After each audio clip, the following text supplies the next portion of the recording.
Yo, welcome back to Mik'dUp. Today's Wednesday, May 4th. We are brought to you by Sterling Automotive. I am not going to do the whole corny Star Wars, May the 4th be with you, because this is the worst day ever in minor league baseball. Because on the 4th of July, 4th of July is a great day. On May 4th, you have to wear this stupid-ass, ugly-ass Star Wars. Look, I love Star Wars. I am a Star Wars fan. But, bro, you got to wear – I've been scarred with some of these uniforms I had to wear in minor league baseball. What's worse, the unis are like the full outfit of everyone else in the actual stadium. Oh, it's – look. People, like legit sword fights going on in the stadium. Star Wars is a thing, bro. And they always have Chewbacca shows up. Like, they have the whole deal. But you have to wear uniforms that literally are – they're atrocities. Like, they are awful. I had to wear an R2-D2 fucking uniform. They're terrible. Then I had to wear what's the other guy? Yoda? No. Skywalker? The gold guy. Oh, a C-3PO. Yeah, I had to wear a C-3PO uniform one time. Like, it's fucking a joke. You get ejected in that jersey? No, but the jersey I did get ejected was Which nice. one was worse? Definitely the Star Wars jersey. Wow. Because the other one has some meaning behind it. Yeah, okay, This one is just like, hey, it's Star Wars. Can you give me like can I be a Jedi today on the field? Like, make the jersey look cool? Like, no. They usually look like on April 29th, someone was like, hey, May the 4th is in a couple days. Oh, shit, let's get these jerseys going. And they come out on that day, and you're like, freshly stitched. This is all y'all. This is what you did for this. Yeah, it's like the holiday. You know what the kids really like? It's the May the 4th thing. It's like, what day is it? May the 3rd. I'm like, okay, well, let's get them ready. It's a nice 2-day stretch in baseball. I guess in the minor league baseball world, well, you have the 4th of July, I guess, big whatever, and then you got the next day is Cinco de Mayo, which is also something that's easily pumped and easily promoted. And you have all these things. You have margarita night, and usually they do like it's Thursday. If it's a Thursday, it's Thirsty Thursday. Wow, right? And on Thursday this year, it's Thirsty Thursday, so you get double whammy. Speaking of Cinco de Mayo, we've been pubbing this the entire week. Modesto, our friends at Modesto, our partners, we are partnering with them for their Cinco de Mayo day tomorrow at Modesto. The entire block, it's like a block party, the entire parking lot. The restaurant is open. They are having a cornhole tournament from 5 to 7. Sign up. We have there's no link, but there's an email address that is in our tweet that we have posted yesterday. And Instagram story. Yeah, and an Instagram story. We will continue to pub that, but it's 5 to 7. The block party is from 3 till whenever the party ends. Whenever y'all feel like y'all are drunk enough to go home or don't want to go home or whatever y'all want to do, that's when it ends. Till they kick you out. But the actual cornhole tournament is from 5 to 7, and me and Floyd and Jackie and Stewie and probably Jay Mitch for a little bit. We'll be there. We're going to be talking a little shit. Floyd's going to play with probably more money. Floyd. Yeah. They're going to be partners. Lloyd admitted something to me yesterday. Oh, about his cornhole abilities and his strategy in cornhole. Uh-oh. And if you've ever watched someone play cornhole, right? You you kind of throw it, and most of the guys have a little bit of a spin, and it slides and it falls in the hole. Let's go with at least underhand. At least underhand, right? Sometimes guys want to go up and underhand, it goes doom, right? Lloyd comes in and he shoots it overhand like a basketball. So much more fun that way. So the board's not sturdy. If the board's not sturdy, it's going to make a hole in the board. So if you bring Lloyd to your house, you better have some good legs on that thing. You better not. The party's gone Ladies. soon. Yeah, you got to put this thing in the grass, and if by the time the game's over, the board's going to be all the way underneath the ground because he's throwing haymakers and throwing 3-pointers. No, it's a feathery touch. How would you shoot a horseshoe? Same way? No way. To get it out my ass. Yeah. No way. You can't do it. You can't if you throw a horseshoe. Well, actually, that could be underhand. Oh, then you go like this. Yeah. Flick it. But not. If you throw it up, no way. No, you can't go over the overhand with the horseshoe. I don't know. I haven't played a horseshoe in a long time. I don't know with you. But I've literally still yet to see someone take a game seriously. And basketball shoot cornhole, so I guess anything can happen. Right? Anything goes. Because if you pull up on Lloyd, he's definitely going over the top with this thing. Hey, anything is possible. Anything. Kevin Garnett. Oh, Kevin Garnett. Kevin Durant. Nothing seems possible. Not KD. KG. KG. The KG. big ticket. The big Other ticket. KG. Speaking is of big Kevin ticket Gosman. items, KG Modesto is the tomorrow. other. There you go. Finish it off. That Put a was bow. it. Put a bow on Put it. a bow I on to it. say. The other KG is Kevin Gosman. He is fucking doing it. Ooh. I got a future at 1,200 for him to win the Cy Young. You go look at it now. You cannot get the plus 1,200 because now it's at plus 800 on Caesars Sportsbook, and I got it at plus 1,200 because he is absolutely dealing. He has not given up a homer or a walk in any starts the season. The longest stretch to start a season of any pitcher ever. And baseball's Say been that going on again. for a long time. One more time. So he is not giving up a walk or a home run in his first 5 or 6 starts, however many starts he has, to start the season as the longest stretch in the long history of Major League Baseball. So shout out to our boy because he is doing it. 42 punchies. Doing it. 42 punchies. 0 walks. Zero walks. homers. 0 homers. And highest, All right. Lots of highest, fun. highest chase rate in all of baseball by like 20 percentage points. Yeah. So shout out to him. That's not how I was supposed to. That was Why great, does my phone though. keep ringing? I don't know. That was okay. That's not how I was supposed to start the show. I started the show with that, and just kind of all flowed, right? What people want to hear about is a little LSU baseball. LSU baseball did what they needed to do, won the midweek game. Score was a lot closer than it should have been, the score was a lot closer than the game actually was. They scored 5 runs. Nichols scored 5 runs in the 9th. A couple of them on earn and a couple of errors, whatever. But they played well. Bats Some came of out those swinging. things that have plagued LSU baseball. Yeah, but they're had fine. nothing to worry Yeah, about. but these came in like a little bit of It was a ninth time. inning. Like you're down, you're winning 9-1. Yeah, like yeah. this is like acceptable. Like, oh, okay, I can tell focus is gone at this point. Everybody's out. Yeah. They're putting guys in that haven't really played. It sucks that you had to put Razelman in for an out, but you put him in. He got ended the game, but they played well. They swung the shit out of it. Barry hit a ball over the Intimidator, which was nice. Josh Pearson went yard twice. Did you see the Barry bat flip? Oh, Yeah, big bat Carabas flip. shouted That him was out. that was bat flip. big time. Who shouted him out? Jared Carabas. Did he? Yeah. The Rocket. Big. Hey, so beginning of the season, obviously everybody knew how good Jacob Berry was and how good he was coming into the season. He was playing very well. He has been steady Eddie all year. He's hitting 377 on the year. And it's quiet, too. It's quiet, somehow. right? It's quiet. He has 15 homers, hitting 377 on the year, and like it just never feels like it. And then you look up and you're like, holy shit, he's second in SEC numbers. Like just in SEC games, he's second in the league in average at 394, behind our guy from Auburn. He's hitting 406 in conference play. And so he's doing it, right? The lineup's doing it. I think the young guys, Josh Pearson has 6 home runs this year now. Yeah, 2 last night, right? 5 or 6. 2 last night. 2 One last to night, dead yeah. center, which is One hard. up the batter eye. It's very it's hard to do. to go to dead center at LSU. It's very hard to do. But he balled out. He's doing very well. Jacob Hasty comes out and throws again, has another outing, his 3rd straight outing. He's come out and he's pitched very well. I think he's kind of earning a spot, an extended role on the team out the bullpen. So that's always good to see. We are Quick up question, to real something, quick. okay? When you talk about Josh Pearson, you see Stevenson in the outfield. How do you think they balance these young guys with the older guys that they have What do in you the mean by lineup? balance? What do you mean by balance? I mean, it seems like you almost have to find them a spot at this point. Well, And they're in. there's- Yeah, but They're in there's. there. It doesn't seem like are they consistently in there every game now? Yeah, so Or- they're pretty much the left and right fielder. Okay. I think Dugas is banged And Barry's up. playing third. Who's that? Barry's at third. Barry is at third base. He's Yeah. been at third for all year. Yeah. Well, he's played outfield a little Beginning, bit. but Yeah. he hasn't played outfield Yeah. in probably 3 months. Yeah. So he's It's been like a while. he's a third baseman. Who was the other cat that was playing at the Mayfield. beginning of the year? Yes, he was Yeah. playing well too. Yeah, but so Barry's at third. You have Pearson in right, and you have Stevenson in left. I think Stevenson's your best defender out there probably. He's made some plays out there. He's run some balls down, makes stuff look easy. He looks a lot like his brother running down balls in the outfield.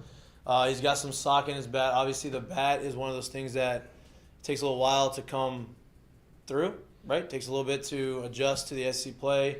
He's had some moments. He hit a home run the other day. Josh Pearson, I think, bat's a little bit more advanced. He's obviously showing that. He's coming up with some big knocks. But they put together good at bats, right? And I think that they have kind of solidified the outfield. I think the outfield has been playing unbelievable since they've been there. It's been a very good outfield. Obviously, I think Dugas been hurt, is banged up, and I think it was obviously more serious than they anticipated it being. So yeah, these guys got an opportunity. They kind of ran with it, which is what you expect and what you hope for the freshmen. It bodes well for the future of the next few years because you're losing a couple guys in the middle of the lineup. You would assume that Pearson and Stevenson probably would you gonna get pushed up into that middle. So that is kind of what I've been seeing. I think it's a good sign that they're playing that well. We're gonna kind of get more into the baseball stuff in a little bit, but we are up to something a little bit. Small. Up to some season, not that small. Maybe kind of big. Maybe kind of big. You're We're up to something. We talk a lot of gambling. We're gonna talk more gambling. We're gonna have a reason to talk more gambling. We're in talks about partnerships with. There's a lot of sports books out there. We're in talks with partnership about doing some things. Speaking of that, It's always nice to be courted. yes, it is very nice to be courted. Speaking of that, this Friday there is a live watch party at Uncle Earl's. We do Uncle Earl's every Friday from 4:30 to 6. We have a live watch party for the baseball game, which starts at 6. So come in, watch the show, eat some food, have some drinks at happy hour. Oh, nice. Caesars is sponsoring this watch party after our show, and they will have food and memorabilia stuff that you can buy, and they have specials, and they have prop bets, anything that you want, they're gonna have to offer. They will have it there. Come and watch our show. We have fun. Fridays are a lot looser environment. Jay Mitch is back in town, so he is going to be there finally. It's been a while. We don't do 2 weeks, 3 weeks? 3 weeks, I think. 4? 4. 5? Wow. Just keep climbing the numbers. Lloyd Lloyd, just makes stuff climb up. But we have Absence this makes going the on. hearts grow fonder. Yeah, there we go. I like Yeah. that. There you go. 4:30 to 6. Watch the show. The show leads right into the baseball game, and it's going to be enjoyable. It's going to be fun. It's going to be a pretty good atmosphere. The mic'd up meals back. Mik'dUp meals are back. $5. They have the Mik'dUp $5 Are they Mik'dUp good? meals. I told him though. I said $5 is great. Why don't you do 2 for $8? 2 for. The wheels were spinning. I didn't come that. I didn't make that up. I think that was you. I think it was me. That But that's after one mic'd up mule. Imagine Yeah. if you have 2. Imagine if you 2 for $8. Yeah, you could solve a lot of the world's problems. Mik'dUp mules are going to be there. They're very good. They're tasty. Put a little Red Bull in them. What? Don't do that. A little whiskey. Don't do that. What? Lloyd is not very good. His Literally heart- just thinking to myself, like, what if Lloyd taps into this 2 for $8 right here? Just could not. I should get 2 for nothing. I did 2 for free. Yeah, we'll level more. But we also the Mik'd Up show does have we have a tab. So Gambling problem. we do have a gambling problem. We have a tab. So drink on the tab because we don't use it all. Drink on the tab. Use all the money and then start buying the 2 for $8s. Yeah, the tab doesn't roll over. I don't know Yeah. if people understand that. If you can't save this, X amount of tab for the next Friday, so come and drink all of it, Right. and the tab starts fresh Right. again. It's Right. like going to confession. No Right. sins. No sense wash Get it all Wash out it of away. here. Yes. But along the betting lines, the live betting aspect of this of betting is my favorite because live betting has gotten me off the mat, back into the ring, and winning rounds, and I am happy and I am. What got you enjoying on the it. mat? Not live betting and losing my bets has been gotten me on the mat, and I was getting. Not only was I on the mat, I was getting buried underneath the mat. I couldn't help but sit here. I'm watching this Dallas game the other night and just sit here. I'm just thinking of Mikey. I'm like, it's not going good. For No, that one, and then my mess up. I didn't even text him. I was like, it's not good. And then my down mess 30. up, and then my mess up with the whole Heat and Sixers debacle. I meant to pick the Heat. I actually picked the Sixers, and I couldn't get out. Looked of good it. at halftime. Oh, Couldn't man, get out of good it. to And have. I was Yeah, like, look good oof. to have. I was like, it's Good not hard. good. But what has helped me is I will watch these games. The Mavericks. So I was losing the Mavericks game. Obviously, I bet money line. But what I did was I was watching the game. I'm like, okay, the Mavs are getting their ass beat. So the end game line goes up, and it's like, oh, the Mavericks. The line now for the Mavericks it's plus 17, plus 17 and a half, whatever it was. Taking that, I'm doubling down on the Mavericks, not to win, to cover the 17 and a half, because the way the NBA works, especially the postseason, is they start playing, they get to a deficit, and they're losing by a lot at halftime. Right? Third quarter, boom. Now all of a sudden you go into the fourth quarter and they're not losing by 20 anymore, they're losing by 7. And then team goes on another run and the game ends up being 12, 13 points deficit.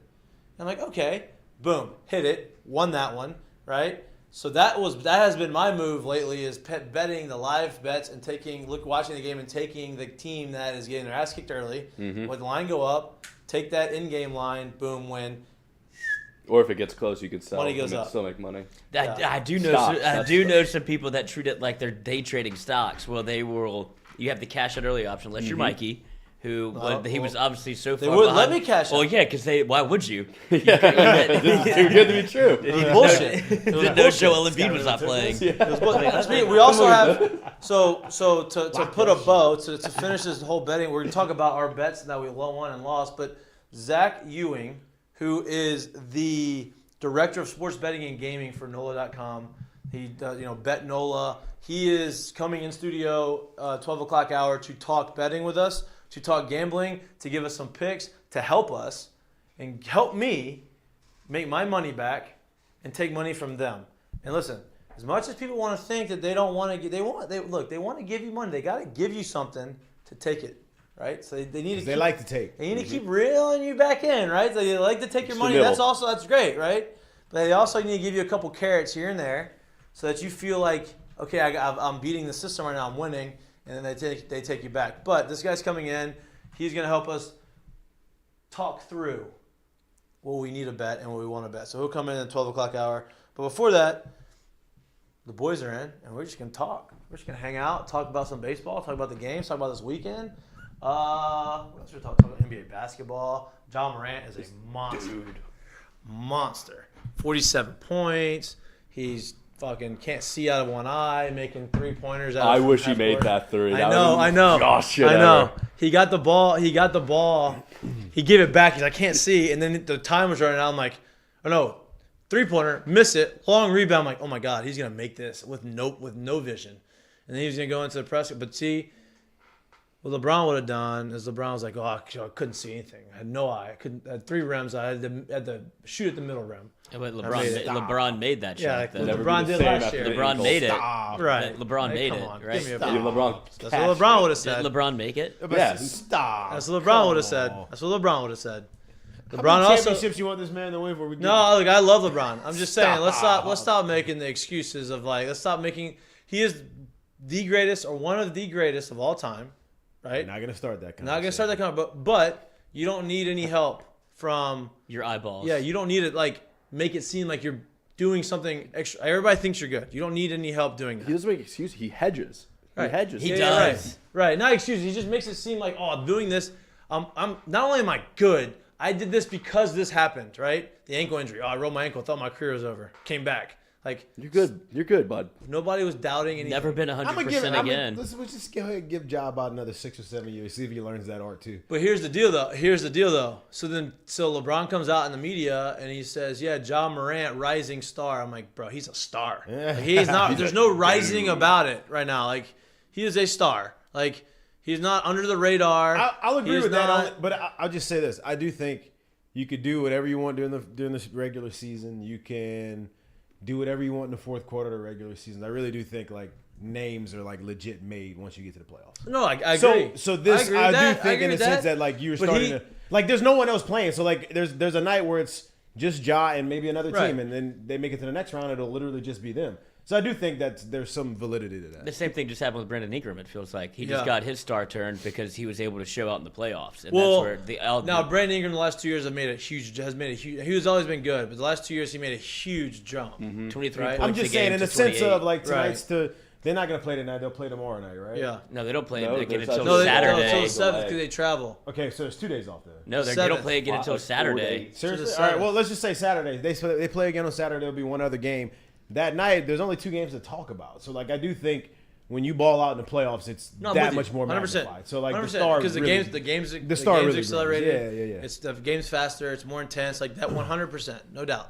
But he is a monster. He balled out. He scares me. He's so high up on the rim, and he's so It explosive. really does. I feel like he should play with a cape on. Yeah. And then you watch him play, I'm just like, God, please don't let this Bro, man this get is gonna hurt. be Derrick Rose. Just keep playing. Please, just let him have more of a Vince Carter than a Derrick Rose. Yeah. I mean, I made the No counter doubt. argument. It's like, yeah, you could see it's going to be Derrick Rose, but a lot of it was people looked at it as like the way Derrick Rose landed is what caused those He was injuries. so explosive. I don't know if there's now a blueprint from what Yeah. happened to Derrick Rose. Is now we can learn. The to one prevent the that. one thing I will say when you watch Ja, it's almost like it's at his own pace. So like he turns His up, pace isn't he fast turns forward, up but like it's on the his own pace. super. But then also he looks like he's just kind of gliding around the Yep. court usually. He's And then all of a sudden he's out of the roof. You know what I mean? Yeah. It was the end of the game, and they were trying to foul him. It was Wiggins was trying to get him, and he was just changing the gear. It was unreal. I actually saw like a close in shot on Wiggins, and he looked like he didn't belong in the same league. Wiggins also embarrassed. Sold. Like took his life away and said, "Hey, bro, go sit down, little boy, because get out of my way." Yeah. That was embarrassing. And I Wiggins don't know. used to be that guy. Like that's why Wiggins was drafted the first overall. He was a freak athlete, and now it seems like Ja might be the next iteration of that. I Just love- like the dunk even Wiggins had was unbelievable. Yeah. That was He rude. still got Oh it. yeah. That was very Yeah. rude. I look at Moran, I'm like, dude, how are you not a slot receiver? God, he wouldn't be a Because slot. He's he's- 6'3". Like, that's Yeah. the thing. True, I He'd guess. be an It's a absolute 78 star. Yeah. He'd He'd be be an a outside slot. the outside guy. He didn't need He a would be slot. jumping over everyone's head. That's what he'd be winning every end zone ball there is. and the NBA pays a little bit more, I think. And you don't have to get hit every single. I mean, you do, but like not really hit like the NFL. Yeah, if Dylan Brooks is out there, That was bullshit. Oh my god. That's bullshit. Like whose elbow's worse? The what is it? Well, that wasn't an elbow. Gary, That was no, a- I'm saying Gary Payton Jr. breaks his elbow, or the guy that attacked Chappelle. The guy, that guy's arm is backwards. That guy's arm is going the other way. His Man, what elbow is was he this way. His thinking? arm is this way. Well, like, did he really think he was gonna get out of that? Like, No, Fine. don't come at an icon like that, Hey, but Chappelle, he is. dude. Chappelle's on the juice too. He's Bro, huge. Chappelle's I- funny. He asked if it was Will. He asked if Will Smith. did y'all see like there's like a clip of like 2+ minutes of him like coming back on stage after and talking about it, and I couldn't stop thinking about it. He was like. He said during that, he was like, I couldn't wait to whip somebody's ass. I've been wanting to do that all my life. So I'm just thinking to myself, like, it was him, Busta Rhymes, Jamie Foxx. We got 3 50-year-old dudes in the back just whipping people's ass. whipping their ass. Jimmy Fox Their getting him on ass. someone's ass. Oh man, Willie Beeman in the back, Throwing up. whipping that ass. Do you guys think the Grizzlies will win the series? I was like watching them, like, dude, like this I can't don't be know, their dude. team. They're not gonna win anything. with Jackson being their second best player. He's Like, not they- bad I though. know, I know he's good, but He doesn't mind disappearing every now and then. No, I know. exactly. It's like, you see I- guys like he's I don't. good. I don't and- know. yeah. I don't know if they win, but I think that. They gotta get someone. I'm They about gotta to get say, yeah. one more. Yeah, I don't I'm think. I kinda don't with you think they're right good now. enough. I to can see win it going 7 though, and then especially because Golden State's got so much experience. Yeah, they're gonna get Because seven. they had Like, one, we and yeah, need- we were this close. We need something else. Yeah. And once Golden State gets it home, you're going to see like the Splash Bros are going to do the thing wherever it's like they can put it in almost like what's Star Wars reference? What's the hyperdrive? What do they do? Oh, Millennium Lightspeed. Falcon, Lightspeed, where they're able to Hard score. drive. You're Like, asking. You're asking. I mean, look. I like Star Wars. I'm just not. I'm not a avid fan. I'm a fan of the show. I know Don't they look do this something way. and That's go all I can fast. Yeah, something that goes really fast. Yeah, but that's what the Warriors can do whenever they can get, especially when they get home and they get into a rhythm. They can drop, 30 points, 40 points. Like that. And you're just like, all right, we just got run out the gym and we don't know what you happened. are right though, because if you ever really watch the NBA playoffs, it is almost impossible to win games on the road. Like, Yeah. yeah, it's tough. Oh my god! It's tough. And Buffalo Memphis. Wild And Wings. Memphis. Someone just literally like, Memphis just hit the almost button. won both of them. I know. I mean, Golden State almost I won both know of them. what in you Memphis. mean, yeah, Yeah. I don't know. I don't know if I don't even know if it goes 7. To be honest with you, yeah, I don't it's see gonna be it. hard to go to Golden State and win game there. I don't see him stealing. I just don't see it. So you go 2. You lose 2. You come back down 3 games to 1. 3-2. If you get Ja 6. going for 47, Yeah, 6. 8-8, and you can only pull it off by what? They won by 4 last night. Was it 4? They won by 4-5. 4. Whatever. 105, It was 101. two. It was 1 to 2 possessions, right? Yeah. Hey, if he has to do all of that and you can only get a 1, hey, it's gonna be tough for you. And the Warriors didn't shoot well. I would Yeah, that's what I'm literally saying. just build a wall in the paint. Like you're playing Giannis pretty much with John Morant. It's just shoot it. Except Giannis is not as physical. You can't. I mean, he's not as. With Giannis, he's just gonna go through you. But Yeah, Ja, exactly. like Josh can go over you. or around you, Or around in you. the air. Yeah. Like, Somehow not he's gonna on the he's gonna ground. he's gonna stay in the air and he's gonna curve his body In and then the he's gonna lay air. it up and never touch the ground. how does he get that? Freak athlete, man. Genetics. Just Genetics are fun. It's a fun thing to have is genetics. But I love NBA playoffs. I love gambling on the NBA playoffs. And to me, the 2 series that are like fun, like the most fun to watch it's Boston and Milwaukee and Memphis and Golden State. To me, those are the most fun. I think I think with Embiid out, It's a wash. and I think like Miami's Charlotte, like. you keep betting on him without. No, I Embiid. didn't. I did. I took Miami last time. Yes, I took Miami last time. I'm taking this time. I mean, Would Beat you? out Big James by himself. Big Realize I James. said Big Big James. Big James by Big himself. Game It's not the James. same. Gambling. Big I'm body. looking at it. Would you? I can't believe I'm even saying this. The over/under for James Harden tonight is 22.5 points. I don't even know if he gets that. No, I heard something today too. I heard that he hasn't taken like 20 shots ever as a as a Sixer. When like that's why been, not? that's Like, been, what do you think the deal? Do you think he just Out of doesn't? because he's shape. not in shape to take 20 shots. That's why. I mean, so he's like dribble, hit, man. You take this shit. I don't want it. I don't know if he's washed. Dribble. Like, I don't want to be a prisoner I of mean, the at moment. this Yeah, I don't size, know. he's washed. Yeah, if he's gonna keep playing this size, it's not gonna be. I mean, because now he can't. He made the bread and butter was getting those. what's his ticky-tacky deal? Why don't falls. you lose Yeah. weight? Why doesn't he lose weight? I don't think he can. How do you not lose weight playing basketball? bro, That's Because- because he plays himself into shape. Wait, loves- time out. No. Drippers and gummy worms. Ah, I was about to say because he spends every night in the strip club, so when you got legs and eggs all night, it's kind of hard when you putting that on before Yeah, you you're go right. to bed. You're right. What You're we talking right. about right here? How you Right. like your eggs? Fried or Should be a- fertilized? well, just- hey, bro, bring You the don't want strip that club way? to your house at least. Like, God, nah, he like No, that's he what like Paul the scene, Pierce baby. did. like Paul Pierce did. Look, Paul Don't Pierce do like did- Paul. No, time out. Don't do like Paul. Documented. Don't do like Paul. Hey. That is not what you want to do. Hey, is he still a Barstool? No. I don't know. I just saw he's on a commercial, so somebody like DraftKings, me. bro. Oh, it was a DraftKings commercial. He's Yeah. with DraftKings, not Barstool. Yeah, Is yeah, he, so he's not with Barstool. I thought he was signing a deal with Barstool. No, he was on After he ESPN. got after No, that. After no, that. no, no. After the He ESPN wasn't. thing. ESPN said, hey, Disney owns them, Lloyd. Yeah, you can't, we can't have you here. No. This is not what the Mickey Mouse is all And the about. next day, there's a dispensary photo. Yeah, well, Paul has to bring the strip club to him because he likes his own bathroom. He's got to, he has trouble man. being able to hold that in, Yeah. so he wants to be comfortable at his own home. How do you know this? He shit his pants during the game. I mean, Here we go. You don't remember that? Here he No, goes. This is actually real. This is Yeah. I real. mean, I do know that, but like, come on, there's sometimes you just. You ever used the strip club bathroom for that? No. Have you? No. Maybe they're clean. bathroom. Maybe they're clean. Who knows? Maybe the bathroom in there is clean. I've been in nice strip clubs. Oh. You Yes. been in the bathroom in the strip club? Have I been in a bathroom in a strip club? Yes, I've used the bathroom in a You strip club. pooped? Oh, did you pooped. clean your pants? Did you eat the food at the strip club? But hey, strip clubs got sneaky Strip good club food got sometimes. super good food. I've never eaten the food. What's it in Atlanta? What's the place in Atlanta? Magic City. The wings at Magic City. You didn't even finish the question and you already Apparently, Ron is the Magic strip, City, he's the what's up? strip club. apparently Magic City's fire. What's up? But like Y'all now trying to go? there's Is strip that where Lou Williams goes? Yeah, Lemon Yeah. Pepper Lou. Yeah, Lou. now there's With strip both of clubs his now. Like you go to the big time strip clubs now, they make them into like clubs, not just the strip. So like it's more of like a Experience, you would say? It yeah. Like it it's makes a it little feel bit- like you're actually pulling girls in the club, but you're paying for it. Yeah, right. you're right. I guess. Yeah. But How you know? I've been to Spearmint Rhino. You paid for? Paid for what? we've been to Spearmint Rhino, right, Jay? Oh, we did go one night. That was a crazy night. Teddy box. Nice. Yes. That's a good way to say Where it. else did we go that night? Everywhere.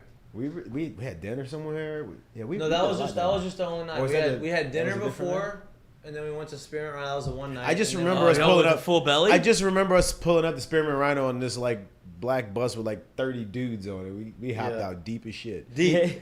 we We rolled deep changed the deep. game. Everybody's like, "What the hell is going on?" We rolled here?" deep. This was whose shit. bachelor party was that? We always go to Vegas. We had a stretch of 3 straight years Oh, I mean, where we had a buddy getting married, and we went to Vegas for his bachelor party, and we didn't want to miss a football game. So every weekend, the weekend that LSU is always off is Halloween weekend. So for 3 straight years, we were in Vegas for Halloween weekend, which was awesome. And yeah, it was good times. Good times. You ever been to Pressure in New Orleans? Pressure? Yeah. What's that's that? a strip club in New Orleans. Never It's the been big there. one. Listen, this is time out. this Gotta is check my it out. younger Just time out. Can we days. just wait? Can we just flip that camera back over there? Just look at the smiles over here. Hey, it was like as if we had a bubble right here. It was like good times, dog. Oh, Hey, this is Great like, time. this was in my younger days. These were in my younger days. I have not dabbled in those establishments in a long time. I'm Okay? going to Vegas very soon. You are going to Hopefully Vegas. Francesca Did you still figure that works out? there. Did you figure out the flight situation? No, Oh, that's so expensive. I'm gonna fly Spirit. on one of those weird ones. Yeah, I might go Spirit. Frontier. They say Spirit has the newest planes. Didn't they That's get what I bought heard. out by somebody recently? Frontier, right? Frontier and Spirit like merged, I believe. Okay. I've never flown Spirit or Frontier. Me either. This Me will be either, my but first foray. everybody that I've talked to that has flown Spirit has not given me a bad review. I have heard things, but from people that I personally know that have experienced the Spirit experience.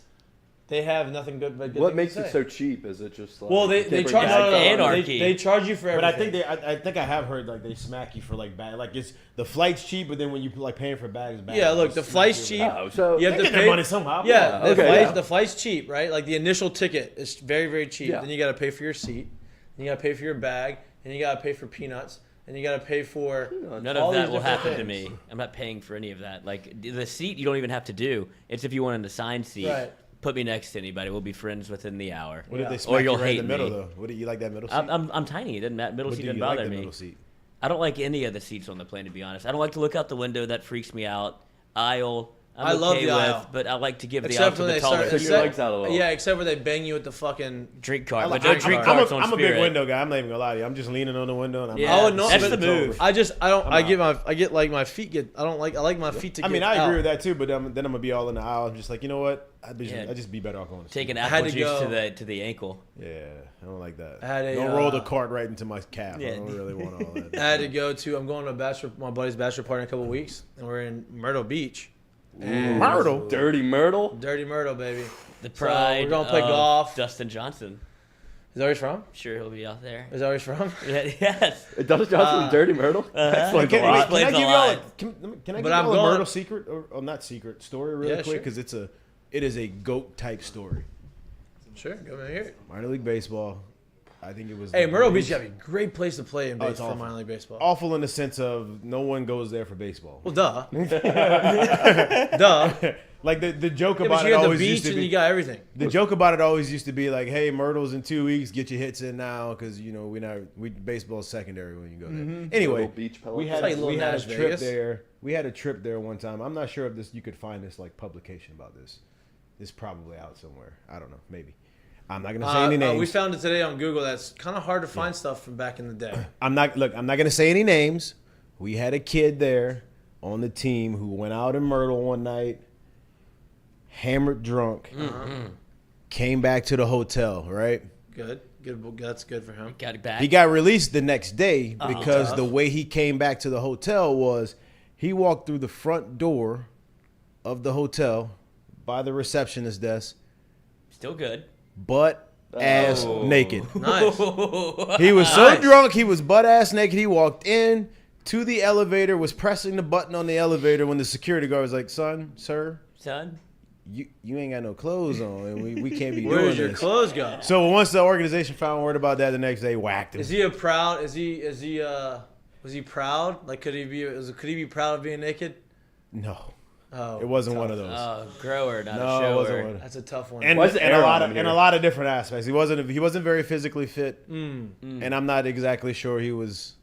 Physically Tripod. endowed. Yeah, he wasn't gifted with that. I mean, I'm not sure that thing had an elbow. Let's just put it like that. That's 3 elbows today. But yeah, so I'm going to this bachelor party in Myrtle Beach, and hopefully Sounds like you've already been. Hopefully that does not happen to It me. does not happen to nobody. I hope, But hope no one does it was a that. last edition because I wasn't obviously supposed to be here, so I'm in this wedding, and my buddy who's getting married just assumed that I was going to be gone playing, that I wouldn't be in the wedding, I wouldn't be able to go to the bachelor party, but I'm here. Last minute edition, didn't have many seats left, so I had to book the flight, and the only seat that I could get was first class. So I'm pretty pumped I got to fly first class, so I'm good. Wow. I'm good. Oh, Enjoy the speaking of first leg class. room. He's Yeah, that's such a my point. liar right now. He just booked the first class. No He's like, shot. No shot, dude. That's all I had. That's The only choice they had left was first class. It was crazy. That's the only, Can you thing, that's the believe only it? thing they had for me. All right, back to the schedule. Back to our There schedule. was definitely the 2 seats away in the back. in the back next to the lavatory. No, they didn't have an aisle seat, so I got the first class seat. There we go. There Truth it comes out. is. There it is. And Sean's here also. He just popped in. He wants Hey. to do a little Modesto promo. There we if you don't go. mind, if you want to be able to do a little Cinco de Mayo while Drink he's up. here. Oh yeah, we'll do it again Absolutely. right now. He's here. If you want to go to break, come back. Up to you. Okay, we'll go I to know we break. have something at 12.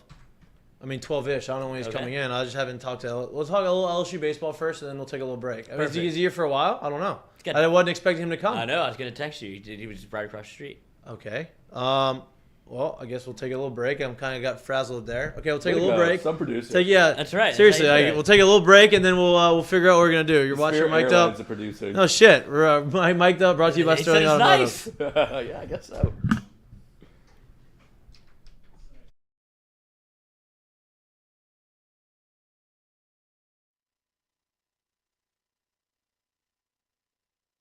Mik'd Up is brought to you by Law Offices of Lance Beal. Call them today, 337-991-6263. They know what it takes to win. Their practice areas include personal injury, small business, family law, estate planning, with an emphasis in construction law. Your choice for reliable representation. 337-991-6263.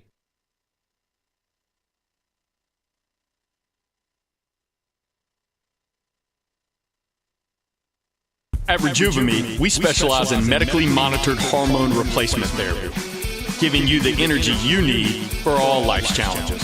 We can help get your day started. 1, 2, 1, 2. We can help with those long work days, and we can even make your nights longer. Rejuvame. Let us be your age-defying clinic. Restore me, refuel me, Rejuvame.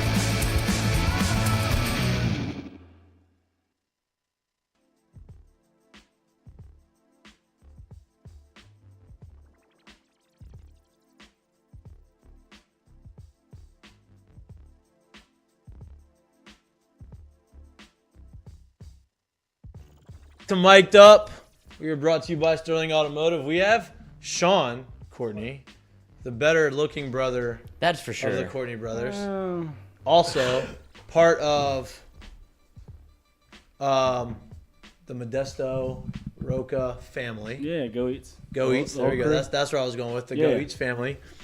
He is putting on the block party for Cinco de Mayo For sure. at Modesto. So please tell us a little bit about. We were trying to promote a little earlier, talking about the cornhole tournament, talking about all those types of things. Yeah, so we're going tomorrow. Obviously Cinco, so gonna be crazy all day. But from 3 till about 11, kind of tinted the parking lot, trying to take over as much space 8-hour as day. walk-ons as we can. Try Love to be that. in their shadow. Love So that. This isn't walk-on's time to shine. No, they yeah, have their yeah. No, they, this is they have your time. every other day of the They year. had- This This is is your Modesto's time. time They to had shine. girth, dude. Yeah, they had They girth. killed it for girth. So we'll do it for Cinco. Yeah, so block party from 3 till about 11, 12. Jesus. It was a long day. Dude, I'll be there at 7 a.m. I'll be there all day. Just don't have him there that long. There's no Nah, way he's lasting. Hey, so Hey, Margs are that's good. where I there. shine. I've Margs had the are Margs. fire. I've had the Margs Yeah. there. They're good. So we'll They're have so the tent outside will be outside kitchen, outside bar, and then trying to put together like last minute this little cornhole tournament just to get you guys involved because show a little support here and there. But so what we're doing for that is ideally we can get some teams signed up. I think we have 1 or 2 right now, looking for Oh. 12. Nice. You got a couple. We got a couple. Yeah. A couple fish on the line. Yeah, so tons of prizes. We're growing the prize pot. every day. What do we have as far as prizes now? Cash the Oh. Everybody loves cash cash. prize for first place. That pot's going up. I think it's around $300 or $400. Hey, now. that's We'll worth it. kick that up as we go. I may be joining that day. Yeah, dude. whoever- Definitely not on my team though. You're Hey, not on my team. Hey, Me and Jay Mitch. shot. You're not on my Sounds team. like me and Jay Mitch. Anybody that shoots a bat, no shot. We're overhand. trying to win the sandbag money. There's no overhand way we're winning is money. off of my team. You'll Yeah, see. that's You'll all see. Yeah. I'll play by myself. fadeaways. Yeah. Depends on what time this thing is. Yeah, then So you have $400 $300, pot. $400, make it get up to $600, trying to get as much as we can cash wise, and then tons of gift cards. We're doing a little tequila package from Cimarron, Yep. one of the sponsors for our Modesto event. Love So tequila.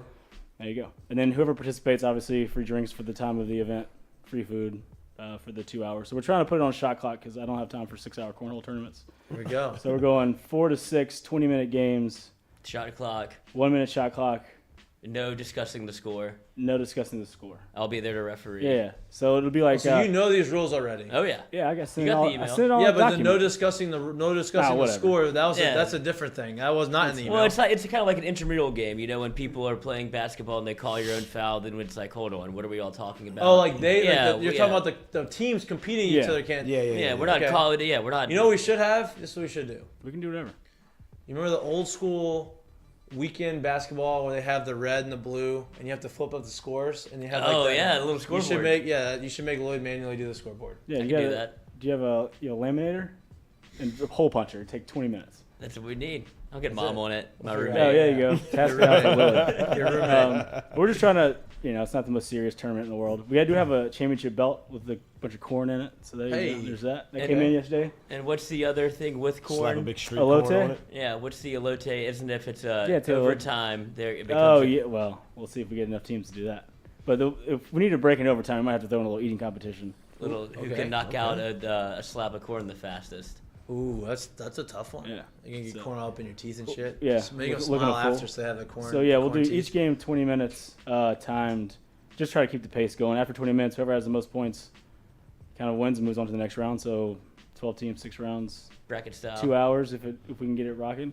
And anybody can just kind of hang out and enjoy the rest of the day. So Win Love that. yourself $400. We're gonna be you there. get to hang out with Mikey and the gang. We're gonna be there. We'll have merch, I guess. I'll bring some hats, some mic'd up hats. Oh, and somebody in the chat already asking for hats. Boom, there we go. Well, you gotta Is come. that the only way to get it as of now? As of now, well, we have that, but then Friday for the event that they're having here on Government Street. What is Hot it Art Cool called? Nights. Cool Hot Art Cool Nights. Hot Art Cool Nights. We'll be at Roca too Red if you Dress guys Run. get bored and want to come down there. So that night we'll be selling merch here. So we'll have all the merch that's here, and then we're actually talking T-shirts, which is for the Mik'd Up show. They are the supplier of all of our merch. We're making more merch and we're having more. We're gonna create this website to where you can buy stuff directly from the store. That is in underway. It's in the process. It's in the of being works. made. Under Yes. construction. Under construction, yes. Website under construction. But that is so. Yes, if you want merch, we have it there. We're gonna have it there at Modesto, and we're gonna have it here at Hot Art Cool Nights on Friday. So that's what you get as of now. But then if the requests continue to come in, we will order some more. We are ordering more, but we will continue to order more, and then have them for whoever wants them. Best way to sign up for the cornhole? Best way to sign up. Sorry, I'm putting a social together for this. Oh. Just email. many Well, we're hats. using our guys. Wednesday. Well, dude, last push. Yeah, big push. I'm Man here of now. many It's hats. Wednesday. You're You know, a it's many not, it's hat- not you're a Thursday. man- Hey, you're a man of many hats. It's okay. Yeah. Best way to sign up is just email me, Sean, SEAN, at goeatconcepts.com. Perfect. And we're about to tag you guys in a story and post, so I just wanted to make sure that they had the right person. So, All right. All right. There we Go go. Get your I face appreciate it, painted. man. Get in there. We'll There be it is. there. We will be talking a lot of shit, and I mean, Be shit. fun, I, yeah, may be entering this tournament with this cash prize. So, Yeah. and look, I am a shark on the cornhole table. I don't fucking miss. I'm wet. Lloyd misses. I can tell I'm you wet, that. wet. Telling you. I'll show you when we get out there. Okay, yeah. The show me. overhand. Now, way do is we the have way. professional like the heavy duty tables, or like is it like the flimsy where like if I'm throwing it and the table's gonna slide and the ball's No, gonna it's slide Give me a off? nice We're- buckle in the middle. It's on a nice little turf Is it setup. regulation? Depends on the spacing. If you know, would I you think know it's regulation. I only yeah. know this because I had a meeting today. It's 37 feet from Yep, back see, to I knew back. that. Yeah. Are these people going to show up in like their fishing shirts that like are team branded? I'm hoping they're mic'd up fans and they don't show up in their Yeah. There you shirts. go. Or do show up in I've their seen shirts. ESPN for a little bit too long on like an NFL Sunday Yeah, when it's you're tough. watching. That's tough. Oh, it's like a It's Tuesday like- at the gym and yeah, it's the cornhole tournament's on. Yeah, Like, it's like, oh, where'd you get all these fishing shirts? Hey, whoever those guys are, I need them not to show up. No, I don't. That's tough. Well, you They threw were. out They're still $400 hungover from dude. Saturday, Jesus. bro. They're Yeah. not coming. They're Still girthed some out. girth, yeah. I'm gonna start traveling with him. He's going to Notre Dame next. I'm sure it will not be the same experience. Yeah, I just saw. I was on Twitter in the back. That's gonna be tough. You don't think He so, should play Lloyd? Colin Baton Rouge. You don't think he's probably going going to be to. the same thing there? I don't think it'll be the same. They got church in the morning. Over You think there. they're gonna have an earthquake? I don't He think might so. be. He might bring It was Tristan like, Yearwood the out for that. For Girthquake? Yeah, the girthquake. The girthquake. Jesus Christ. Good On for that him. note. Yeah, dude. On that note, see y'all tomorrow Appreciate it, guys. at Cinco de Mayo. I'm getting my At face Cinco- painted. on Cinco de Mayo at. Oh, we do have face painting. Do we? Oh yeah. Wow. Airbrush. Lloyd's got to get his face painted. paint at Modesto. Come for the tournament. Stay Stay for for the that. face Stay for the painting. margaritas and the face painting And we got a balloon guy. and a balloon guy. Mark Freshart did a nice little installation for us also. There we Make me go. a bicycle Look clown. at this. Make Look at me a this. bicycle. We got a lot of action. Lot of It action. starts from 3, ends whenever you leave, apparently, because all night, which is great. A lot of margaritas, a lot of food, a lot of fun prizes. Come out, participate in the tournament, and let me beat y'all. That's what I Appreciate it. want. See you guys tomorrow. Yep, see you tomorrow. Best chips Thanks in for coming town. That's what you say. Yep, of course. See. Later. All right. Back to LSU baseball. Back to LSU baseball. So here's the deal. You go there, you win some money, you win the tournament, you have some drinks, you wake up the next morning, you're a little banged up, you skip class, and you go to LSU. Then you come to No, the you go to Mik'dUp one, show. go to one class. You go to one class. show up. Yeah, because you have to get out. Just It's show good- up. It's good to be out. Get a little in the air- walk, in the maybe a open little air. light sweat Yeah, going, Yeah, 'cause, yeah, you right. know. Then you go home. You take a little nap. You come out to Earl's on Friday, 4:30 to 6. yeah. You have a little bit of a happy hour. You Not have a a little hair bit. of the dog. Get you at least 3. Yeah, come drink, have some slices of pizza maybe, Yeah. and then leave, and then go watch the LSU game if you want. Or if you don't really want to sit at the game, you don't have tickets, sit and watch the live watch party that Caesar's Yeah. putting on, which is gonna be great. And just take it into the night. Big weekend. Yeah, it's a big Take it week. into cool art, arts. fresh nights. Hot art, Hot fresh- art, cool wait, nights. Yeah, that's it. Something like that. Perfect. But speaking of LSU baseball, right? It's hard to talk a lot about midweek games because they're supposed to win them. They did what they were supposed to win. They won that game. They actually played very well. They were no hitting the team, I think, for 4 or 5 innings. It was 9-1 going into the ninth. They gave up a 5 spot in the ninth inning, made it 9-6, made it look a lot closer than the actual game was. The lineup seems like it is hitting its stride. You know, Jacob Berry's got 15 ding dongs, and you got Josh Pearson had a couple last night. Guys are swinging it. Dylan Cruz had a couple knocks, and they feel like they are turning on at the right time. They play Alabama at home this weekend. Alabama was 9-9 going into last weekend. They just got swept. Now they're 9-12 in conference. You have Arkansas at 14-7. They're at the top of the SEC West, and you have LSU, Auburn, and Texas A&M all at 12-9. Issue with that is Auburn and A&M have the tiebreaker over LSU. So if we end up with a tie, we are behind them in the standings. But we get to play. We've already played them. We get to play Alabama, who's scuffling a little bit. We are clearly the better team. It should be a series win, hopefully a sweep. And you leave this weekend with maybe a 15-9 record in conference. You are putting yourself in prime position to host a super regional. So it's a big weekend. We're going to talk a lot more about that on Friday before the games actually starts. But I'm happy to see LSU kind of turn it on a little bit and just continually progress forward and put I was about to themselves in say a good spot. for exactly exactly the reasons that you're saying this. I think personally, I think it's kind of cool to see as the weather starts heating up, as the summer starts coming around, closer to the summer at least. Talk about it. See the buzz around LSU baseball Now, starting to I get will back. say this, and this is keep going. No, Sorry. go ahead. This is to the fans because I love the fans of LSU. The attendance this year at the stadium has been down, and I think that has been obvious through everyone. Now that the weather is warming up, School's out. school is getting out, and the boys are in Heating a up. position to have postseason baseball in Baton Rouge, Louisiana. Like, let's fill the stadium up, man. We got Oh. weekend series. You have no Girth Brooks this weekend. I know you have Voodoo. Or is it no? It's is it Voodoo? No, not Voodoo. Voodoo's in the The fall. other one, yeah. It's It's not Jazz Fest. yeah, It's Jazz Jazz Fest. Is it Jazz Fest this week? Jazz Fest in New Orleans, but you've had that for 2 weeks, right? I get it. Come out and support the boys because, speaking from experience, it's always a lot more fun to play a baseball game, especially a baseball game, when there's people in the stands. And But the there's truth energy about in it there. is this. Let's just go ahead and be completely honest, right? The people are only going to do what it seems like right now. So, yes, please come out and support. We'd love to see you support. But these people are so used to having the quote-unquote top-tier team from start to finish. Right. Right? That's what they want to see. Well, the boys are heating up. They're heating And up. And they're on their way And there. they're about to be a top-tier Hey, team. The thing is be a part of it when you get a chance to. Because it's going to happen. And Yeah. there's some special talent on the team. There's some good players to Hey, watch. listen, and as a player, you feel it. You understand it. You see it. You say, oh, well, now we're fucking winning. Now y'all want to come out and y'all want to be a part of this? Like, and look, they welcome you, but, like, go out there and give these guys a little bit of juice, a little bit of energy, because they are trying to bring the juice. They're trying to bring the energy out there, and they are winning games now. They beat 2 out of 3 against Georgia, which is a big win. Georgia is number 2 in the SEC East.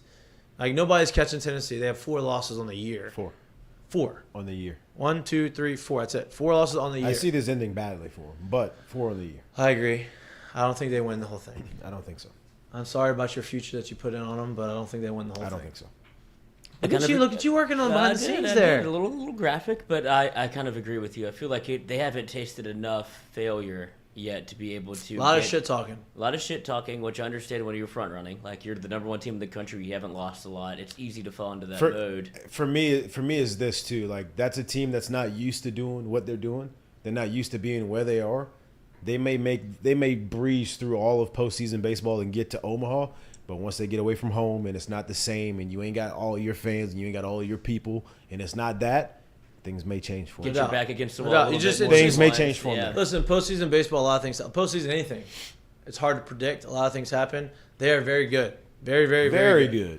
And they very well could win it. I just don't. It's hard. I wouldn't bet on it. No, me either. But they are going to run away with the SEC title, which they're doing that right now. They only have 1 loss in the SEC. I think 2. Maybe 2 losses in the SEC. So, they have to fall off a cliff to lose the outright title, which they're not going to. They're they're going to win edge, that, right? So they're going to win that. But number 2 is kind of in play. We're 2 games behind Arkansas. I would realistically think LSU has a legitimate chance to be the 3rd team in the SEC when the tournament starts, right? Which your top 3 teams in conference probably are going to get. I mean, they're going to get regional hosts for sure. But if you're the 3rd team in the SEC and you're 18 and 12 or 19 and 11 in conference, you have the ability. That's a national seed type of season. They have 30 wins. They have 3 series left. This series is a very winnable series this weekend. And you go to Ole Miss, who is the last place in conference. Now, listen, you're going to Ole Miss. That is a tough place. They would love to do nothing but spoil. Right, and they're good enough to beat you, but they're also last place in the West. So that's also a winnable series. And Vanderbilt is 10-11 in conference. I think you're right there. Yeah. Right, 10-11 in conference. They are 10-11 in conference. So they have. The Vanderbilt also, they can beat you, but they aren't the same Vanderbilt team as the last few years. So, what I'm saying, how did that happen? Just they lost 2 first rounders on the mound, and you have to they have to build it up. No, their center fielder's a baller. They have some talent. It's just it's one of those things. Like, it's hard to sustain that type of level for years and years and years. Right? You're gonna have a year where you're still good, and they still may make a deep run, but you just have to reload. And these young guys have to kind of develop a little bit. But LSU puts themselves squarely in a position to put themselves in hosting. Yeah, as of now, like I saw with the graphic there, certainly in play to host a regional. The Super Regional is the top 8 seeds. Right now, they're projected at 14, so you do have some ground to make. No doubt, no, for sure. If the season ended now, no. But you go ahead and you sweep this weekend, and you go ahead and you go beat Ole Miss, and you go ahead and you beat Vandy in Vandy. Let's be honest. Now you go to the tournament as a 3 seed, and you won a couple games there. Who knows? Well, let's be honest. When you play in this league, you're not going to run across very many seasons like Tennessee's putting together. So with that being said, it's always super important in this league to finish out the last month strong, to take care of business in the back part of that season. Yeah. You have the opportunity in front of you. You're in position. The opportunity is in front of you. And you don't think you have to sweep every series, right? No. 2 of 3 this weekend. Probably sweep Ole Miss just because. If they sweep every series, they will be hosted. Yeah. It's a definite. So but I would think this weekend's more sweepable than Ole Miss. I think you take 2 or 3 on the road at Ole Miss. Let's say you don't necessarily. If you go 2 of 3, 2 of 3, if you go 2 of 3, 2 of 3, 2 of 3, then you end up 18 and 12. If you sweep Alabama this weekend and you go 2 of 3, 2 of 3, you end up 19 and 11. If you go 18 or 12 and 19 and 11, those, I think in my mind, that's top 8 level numbers in the SEC. That's what I think. Now, I'm not saying that's easy. I'm talking as like that's a set in stone thing. It's a hard thing to do, but it's realistic. It's realistic. It basically used to be like if you can get to 20 wins in the SEC, you're almost pretty much gonna win. Obviously, Tennessee's run away with that. That's not really a thing. Yeah. But so to be 18 or 19 wins on the season in the league puts you in a pretty damn good spot. Crunk ain't dead. Crunk ain't dead. It's very much alive. We got our guy Zach Jumping. Ewing is in studio. He just got here, so we're gonna take another break. Sorry, about 30-second break. Let him get set up, and he hopefully can talk us into some good money. picks. Because I need some money. We need to make some money. I was buried under the mat for a little bit. Live betting's been helping me though, so we're gonna talk to him a little bit about that. All right, you're watching Mik'dUp, brought to you by Sterling Automotive. Our What's for Lunch segment is brought to you by Doe's Eat Place. Maybe the best burger in town. If you're not looking for lunch, you're looking for dinner, go check out Doe's Eat Place. They have unbelievable choice of meats. They have unbelievable tamales. They have a great atmosphere, great vibes. If you're looking for a homey Louisiana type of atmosphere, but you're looking for high quality food, Doe's Eat Place is your spot. Go in the back bar, sit at the bar, have a couple drinks, watch some games, enjoy the atmosphere, enjoy the vibes. Check out Doe's Eat Place, the best place in Baton Rouge to get your meats. They say the aches and pains are inevitable, that it's all downhill after 40. Well, I'm just getting started. They say the aches and pains are inevitable, that it's all downhill after 40. Well, I'm just getting started. They say the aches and pains are inevitable, that it's all downhill after 40. Well, I'm just getting started.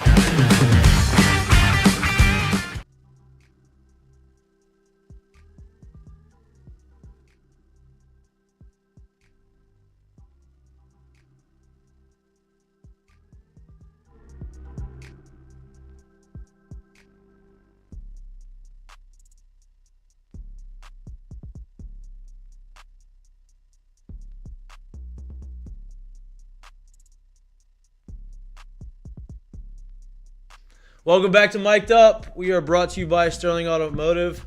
I am pumped to have Zach Ewing in studio. He is the director of sports betting and gaming for NOLA.com. Caesars, there's a bunch of different ways you can go with this title. So he's the guy that is going to give us the picks and help us decide on what picks we want to win money. Hopefully, maybe, kind of, sort of. Welcome in. The first thing I'll say is, if I could help you make money, I'd be selling the picks and not sitting here. That's a very good point. But I'll try. Okay. All I can ask for you is to try, and if you do make us some money, maybe that we can create a market for you to sell picks on our show. Absolutely. At some point. Let's roll. Maybe give them some free picks. I don't know. We were talking a little bit NBA basketball earlier. It's the playoffs. I love watching NBA playoffs. I love watching playoffs anything, but NBA playoffs are really fun. It's always physical. It's always fun. It's hard to it's kind of unpredictable sometimes, but what I have been making a ton of money on recently, say ton, making my money back that I've lost through the course of this NBA season, is live betting inside the games, because teams get, especially in the playoffs, like most games are probably going to be pretty close. And so when a team takes a big lead at halftime, in NBA fashion, the other team makes the adjustments. They come back and they get it within those things. But I get the spread at a higher spread, and I end up covering, and I end up making some money throughout the games. Is that a? He talks like he's been doing this all year. This is absolutely the first time I've heard of it. in I'm the last, I'm 3 saying days. this has In happened. the last 4 games. This is a recent. This is a recent thing for me. This is a recent thing for me. If you go 4-32 and then you go 4-0, you're going to talk about the 4-0. No doubt. Yeah, Of course. that's what I'm saying. Yeah. I mean, look, like, what was it? Neil Everett was the old Sports Center anchor. He used to say, like, this is the NBA. Everybody makes a run. That was his everybody makes a run in the NBA. And so I like that, especially if you look at the box score and one team's down 22 and they're 1 of 13 from 3. And the other team is 7 of 11 from 3 or something. Like, that stuff doesn't keep up. It just doesn't keep up. And so, I mean, that's a winning strategy if you can pick and choose. Now, sometimes, Milwaukee just kicks Chicago's ass, and you can't, there's nothing you can do about that. Right. But yeah, I think that's a winning strategy long term if you pick your spots. You saw it in the college basketball finals, right? With North Carolina and Kansas. Kansas got down a ton. They were down almost 25. Yeah, I hit that live too. And a lot of people were live You betting. bet Kansas to win? I had Carolina. See, this is what I like to do a lot because I'm like risk averse. I'm middle. I had Carolina plus 5 to start the game, and then when they got up big, I hit Kansas plus 8, I think. And I've got this big fat 13-point middle where the game, it's a national championship game. Chances are it's going to be close, and you hit both bets. And you did. Yeah. It's like a little in game. It's like making a sandwich in your mouth. I think you got a little better parlay. chance too, like in playoff games where you know you have good teams, Yeah. as opposed to like Absolutely. regular season where you got better team versus just a shit team, and you never know what can really happen. Well, and like the beautiful thing is, if you don't hit the middle, you're still winning one of the two bets, right? So Right. you're only paying the juice. No at doubt. that And point. so, as we're trying to explain, there's a lot of people here that know how to bet. There's a lot of people that don't know how to bet that want to get into betting. So we're trying to like go through thing. But on y'all's website, do y'all have a educational part of like the betting, so where they could help someone understand the terminology of because you drop the juice and some people don't know what the juice is. Yeah, or the VIG, a or middle, whatever. yeah. If you go to our website, bet.nola.com, on the right rail, there's a little section, Sports Betting 101, and it's got a glossary. It's got a kind of a how-to. It goes sport by sport and say, hey, baseball betting's a little bit different because you're usually not going to bet the run line in baseball because there's so many one-run games. You just bet the money line. Right. Versus soccer, where there's an option to bet on a draw. Versus basketball or football, where people know what a point spread is. See, this is what I want to hear. But this is what we do. This is where, we're partnering with Caesars, and I mean, we all know these sports books exist because they make money, right? Right. But you can at least know what you're doing and go in with your eyes wide open. Maybe you're a long-term winner. Maybe you just break even. But if you're breaking even, you're having a hell of a lot of fun That's for the free. entertainment. That's Yeah. that's what's that's That's what's the going on. entertainment value of it. Y'all started, so betting's obviously legally relatively new in Louisiana, right? Like it's Legally, yeah. January, was it January? Yeah, it's championship weekend. Yeah, in so NFC, January, AFC. which obviously the Bengals, and we talked a little bit about this yesterday, the Bengals and football in Louisiana was bet a ton in those 2 weeks because the Bengals were making the runs and they made the Super Bowl. Everybody had the free bets, And too. everybody had the free bets, and everybody was putting all their money on the Bengals, and you see it. What is some of the trends that you've seen? Obviously, it's been hard because you missed the entire football season legally trying to bet. What are some of the things that you've seen since betting has become legal, and the trends that people are actually putting money on or not betting on? And what are y'all trying to, what would you like to see people bet more of? So the thing that we struggle with so far is baseball. Football was obviously huge. It was 2 weeks. Right. We all pulled our hair out all fall long because it was like if they could just make it legal, you could go into a casino and bet on Halloween was the first day. It was on October 31st. Right. And so that helped, but most people aren't going to drive to New Orleans or down to LeBare's or whatever to place a bet, especially if they live, I live out in Livingston. It's at least a 45-minute drive to do Right. anything. So, we were pulling our hair out. Once football started, that was huge. It was huge that Burrow was still in it, and Jamar Chase and those guys. And so the Bengals were everybody's second favorite team. And basketball's been pretty good, especially when the Pels made their run. So I don't know. We'll see what happens. We've actually had some success pushing golf. Yep. You can make money betting on golf. Yep. Well, the odds are so good. Yeah. Picking one out Everybody of you the bet, field you is pick 65. You pick like 8 guys, and they're all 30-1 or higher. You just need to hit one like every month, and Right. you're good. Right. You're gonna at least break even, and then you can bet top 10s, top 20s, things Make like the that. cut. Well, Tiger now Woods. that I'm officially it's not official. Nothing's ever official, but now that I'm not playing professional baseball anymore, I'm able to gamble on baseball, and so I am gonna start. I like to start pushing the baseball side because it's what I'm passionate about, and it's something that I think is fun to bet. And I think sports gaming or sports betting is going to allow the game of baseball to grow. I think if people watch it. Down here, Saints and LSU are the biggest things, right? That's what people want to hear about. But if you're winning money and you're doing stuff around the country, people are gonna pay attention to it, right? And so a lot of the stuff that I've been looking into as far as the baseball stuff goes is like the first 5, right? That's the first 5 is like the big. That's such a sharp thing too, Yes. because then you're not bringing the bullpens into it. You're not bringing. You're taking out a lot of the luck and Because the starters don't face lineups 3 times. And so by the 5th inning is usually the time the starters are either in or they're about to be out. And once the bullpen comes in, it's a little bit harder to kind of predict the game because some teams' bullpens are terrible, some teams' bullpens and you don't even know who they're going to use at that point. So Right. And it's kind of why LSU baseball was a little hard to predict early on in the year because Coach Jay Johnson would go to the bullpen earlier than you would see in college baseball where he had a very quick hook. And so that kind of takes so the numbers, the yeah. runs don't get scored. And baseball in general right now, Major League Baseball, they're not scoring a ton of runs. Yeah. There's the whole ball. Unders are like 59% so far, something like that. Yeah, I mean, if you just bet every under for every game all year, the new ball. Yeah. It's the new ball. They're cheating. Major League Baseball changed the balls, and balls don't fly, and it's a little bullshit. We're gonna get that's neither here nor there. Segment for a different second. We're say that for after the post segment after this. But as far as tonight, there's 2 games out tonight, right? NBA. Who do you like, and why do you like them? I'm on the Suns. I think they've kind of figured it out.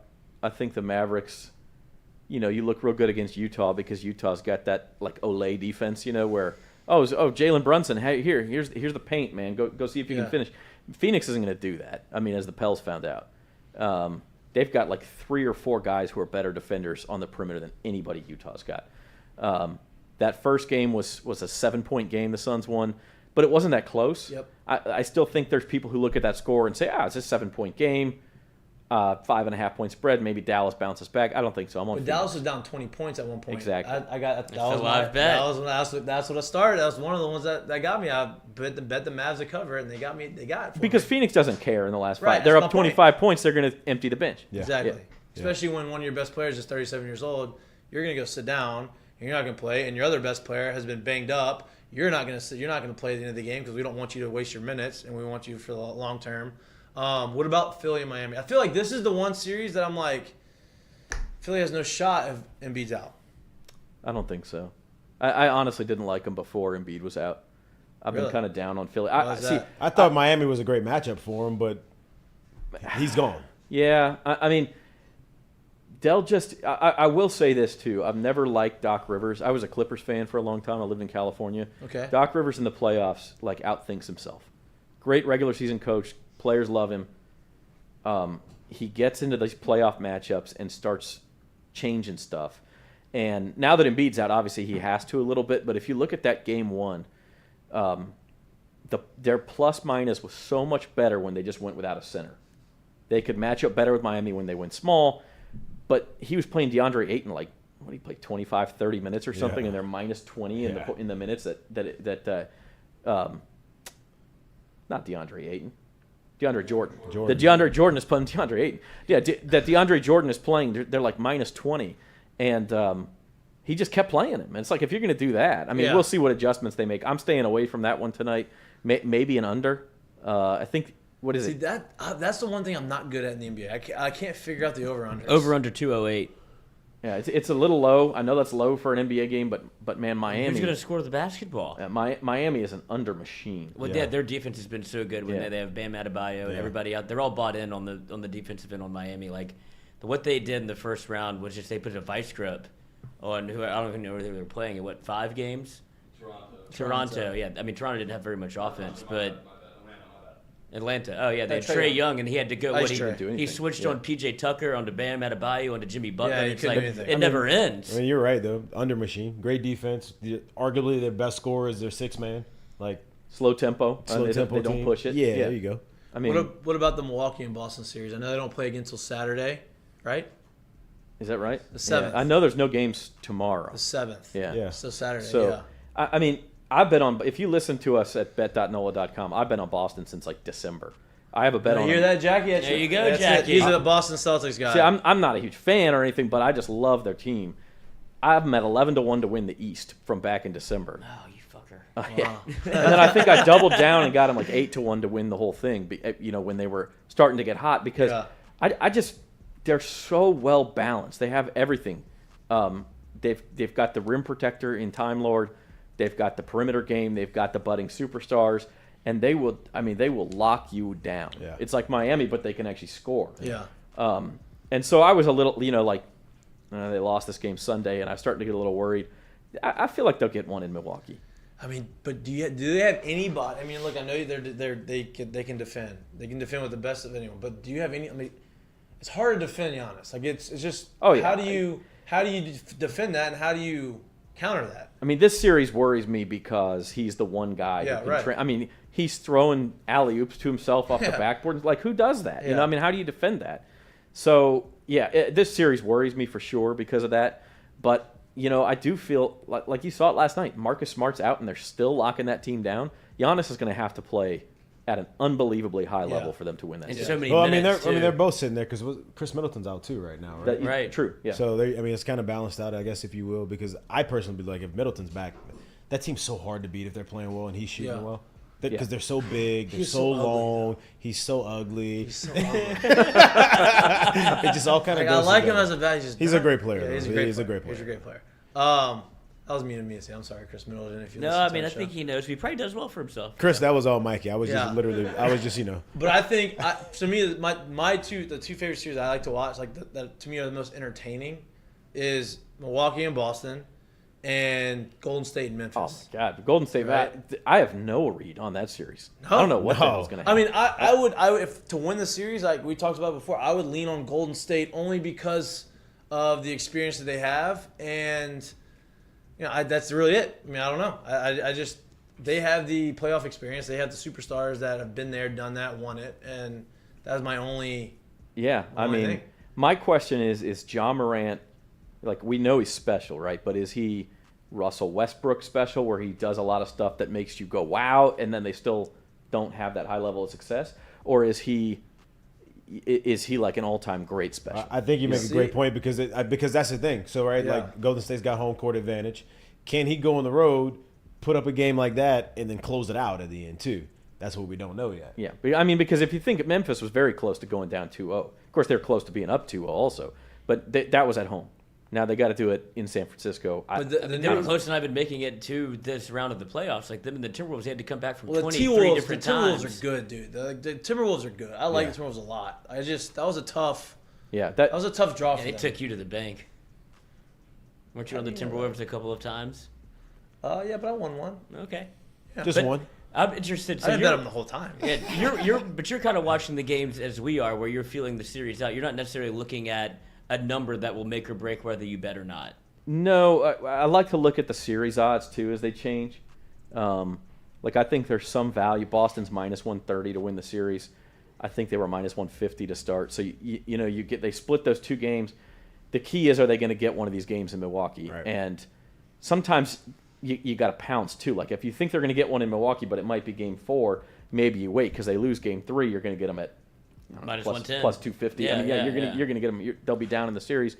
They got to win 3 out of 4. Maybe you can get better odds. So, I try to pick my spots. When did they change this? We had this conversation. I don't know exactly. When did they exactly change the structure of the playoffs? Of the 2-3-1-1-1 or 2-2-1-1-1? Do you know? Instead of 2-3-2. I think for a while it was just 2-3-2 in the finals, right? I think so. And then, Is that what it was? Well, then it was also 5 games. They didn't. Well, it play used to be 7. 5. I the knew first that. round used to be 5. Right. That was until like 2002 maybe. Yeah. And then and then the finals were 2-3-2 for a long Because time. the extra, the 1-1-1, like that changes a lot of the betting structure of it because you don't have the extra games at home and you don't have. Now it's instead of 2-3, it's 2-2, 1-1-1. I think if it's 2-3-2, it's so much harder on the team without home court. They're They're not going to win 3 in right. a row at home against a better team. Right, I mean, you're going to drop, which means you then need to win 2 road games to win the series. Exactly. Is there something specifically you look at, like maybe? I guess we can go through down the list of sports, right? Football, basketball, and baseball. Like, is there something specifically in each sport that you look at and you're like, all right, these are my points points of reference. If I look at these and these are at a certain level, this is how I'm gonna decide on how I bet and when I bet. I mean, I have different analytics I look at for each sport, power ratings and things like that. And I don't know if there's a certain level as much as it's just I'm looking for where the analytics disagree with the betting line. And if you can get what you really want to do is position yourself against people who like to bet but have no idea what they're talking about. Right? Like, which there's a lot of people like that. Me. So, I mean, but you guys, you educate yourselves and you join the other side, right? I mean, but if you're one of these guys who's drinking a beer and you're looking at your betting app and going, oh, there's no way in hell the Suns can cover that number. And you hit, With no reasoning behind it, yeah. and then the line stays where it's at because there's so many people betting $20 at a time that it counteracts the guy who knows what he's doing, who bets $2,000 on the other side, and the line is just staying right there, but all the smart money is on. And I don't even know if that's the case with Phoenix, and I'm just using it as an example, but like if you can see why isn't that line moving, even though like these numbers all say that line is bad. Position yourself with the smart people. That's how. And look, again, if I had the secrets, I wouldn't be sitting here. I'd be, in a suite in Vegas and living the large life. But how did you get into how long have you been involved with sports gambling and sports betting, and when and why did you get involved in it? So a year ago, I was just the assistant sports editor at the Advocate and the Times-Picayune. Not that we would never do any gambling, and we put the betting line in the paper every morning. But I was basically just another sports guy. I would design the pages, pick the photos, things like that. And then they opened up this new department because sports betting was going to be legal. They could get a sponsor, Caesar Sportsbook. You're not going to the bathroom as often. Partnered with us with your phone. That's right. I mean, and I was the well-known staff degenerate, right? Like right. I was the guy that everybody turned to and said, well, "What's the line on this?" But yeah, because on a college football Saturday, I'm the one sitting here pounding my desk, going, "God." And they're like, well, what's 11 a.m. Zach? Why do you care about Toledo and Florida Atlantic? Don't ask. Yeah. Like, right. Love that. Need that. Public schools are nice here. Go ahead, sorry. So I mean, and so when the job came up, it was like, well, they need someone who's been a manager, who has sports experience, who can write, and who knows what he's talking about with sports betting. And it just, I applied, and the rest has been recent history. Have you enjoyed it? Have you loved it? Is it fantastic? I mean, it's obviously it's every day it's growing and more and more and more, and then football is going to be amazing. Obviously down here, especially with there's a buzz around LSU. There's going to be a buzz around the Saints with Tyron, all those guys coming in, and I would assume the market is going to boom even more than it already is because football down here is king. So I hope so, man. I just, to me, it's one of those things. I started betting on sports pretty quickly after I turned 21. I took I was living in California. Took a trip to Vegas. Sports book, fell in love with it. Then found all the ways you can do it from home, under the table, so to speak. And it adds so much entertainment. I mean, how much more are you enjoying the NBA playoffs that you can have a 20 on a game? I mean, and that's I think that's what a lot of people don't understand too. Is like, hey, look, $20, $200, $2,000. Put money on a game and watch what you'll watch, and how much more fun you'll have. It can be $2. It seems to be $2, and you'll be sitting there screaming at the TV in the last 2 minutes. Yeah. It's fun, and that's kind of people love to be right. Right. And that's kind of what we're trying to do here. Is like I love sports in general, like all sports, national sports. I love LSU and I love New Orleans. Right. I'll talk about them till I'm blue in the face, but I also want to talk about everything else. And I think sports gambling is a great way to build, fandom around the country for different teams. Right. Like if someone growing up at 21 years old or growing up watching their parents bet and I was 16 when you got me. Yeah. 14 years in now. You're a seasoned vet. But they see their parents and they constantly watch all these games. Like they're gonna be a fan of the actual sport more so than a fan of a specific team because gambling has brought them into it. And that's kind of what we're trying to do. And the other part of this is all my teams suck. Okay, I went to Mizzou. They're terrible at everything. No, okay, yeah, that's tough. Did you have LSU money line? What was it, 2 years ago? What, Miles Brennan? Did you put a little sprinkle in Missouri? I'm trying to think if I bet that game or not. I just figured you would bet him blindly every time. Because no, see, he seems like he's too much of an intelligent type of bettor to do that. I actually am the other way around, where definitely not an emotional bettor. Yeah, I'm an emotional hedger. So I'm like, if I bet LSU in this game, what I'll especially do is like in that particular game, right, when Missouri got up or when it was close late, you bet LSU on the money line plus 420 or whatever it was, and you go, okay, well, either my team wins or my pocketbook wins. Right. I'm good either way. So I'll do that, which I know a lot of people don't like to do. I'll do it. But yeah, I've been a Mariners fan since I was a kid because of Griffey. Hey, they look better this year, but making some moves. They did the same thing last year, and they're younger now. I was a senior in high school in 2001, the last time they made the playoffs. I was about to say, wait, they have the longest streak, right? In all professional sports, right? Yep. Yeah. Is that when they won 100 They make a lot of games? trades though, and so they do. Trader Jerry. So in other words, like. Jerry.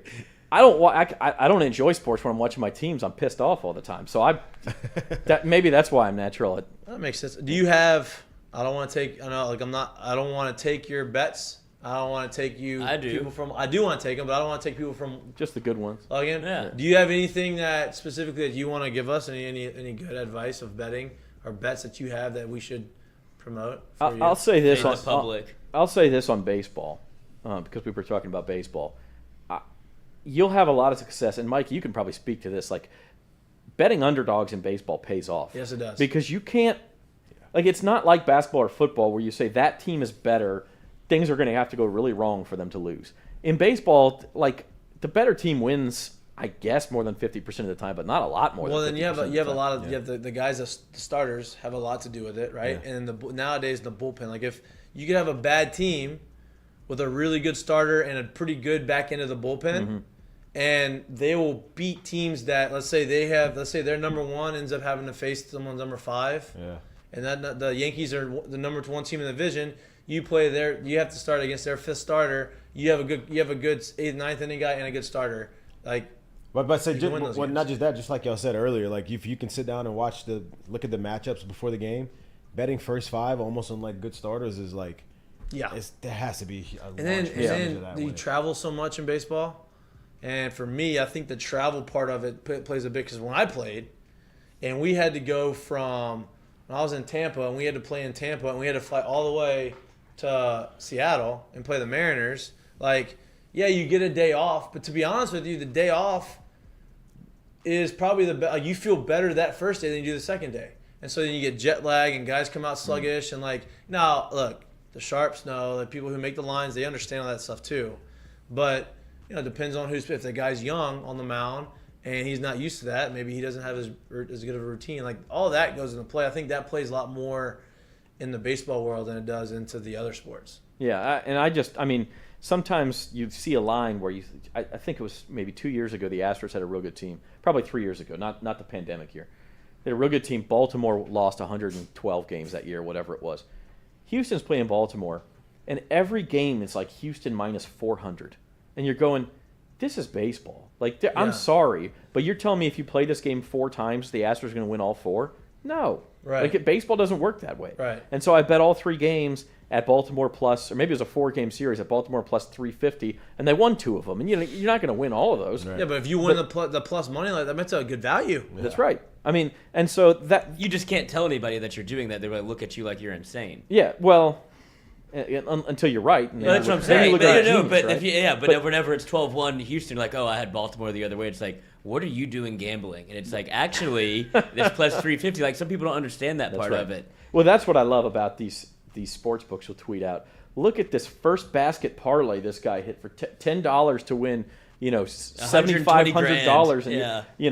it was the sixth man to hit the first basket, and then some other goon you've never heard of to hit the first basket, and you're like, what the hell? And they show video of the guy jumping up and down. What they don't tell you is that 700 other people bet something and lost it, and the Right. sports books made money anyway, and that guy probably bet that 1,000 times before, and he's still minus money for the year. Do you finally like hit prop? something. Do you like prop bets? Like, do you have is there like a sport that you like prop bets more than others? Do you just don't like them in general? I like football prop bets. Me too. I do too. Yeah, I mean, Well, that's the fantasy aspect coming in, right? yeah, because if you pay attention to fantasy and you all of a sudden you start learning who's got the best O-lines to run behind in the league or the best. I kind of like basketball prop bets too, but Basketball's pretty good too. Yeah.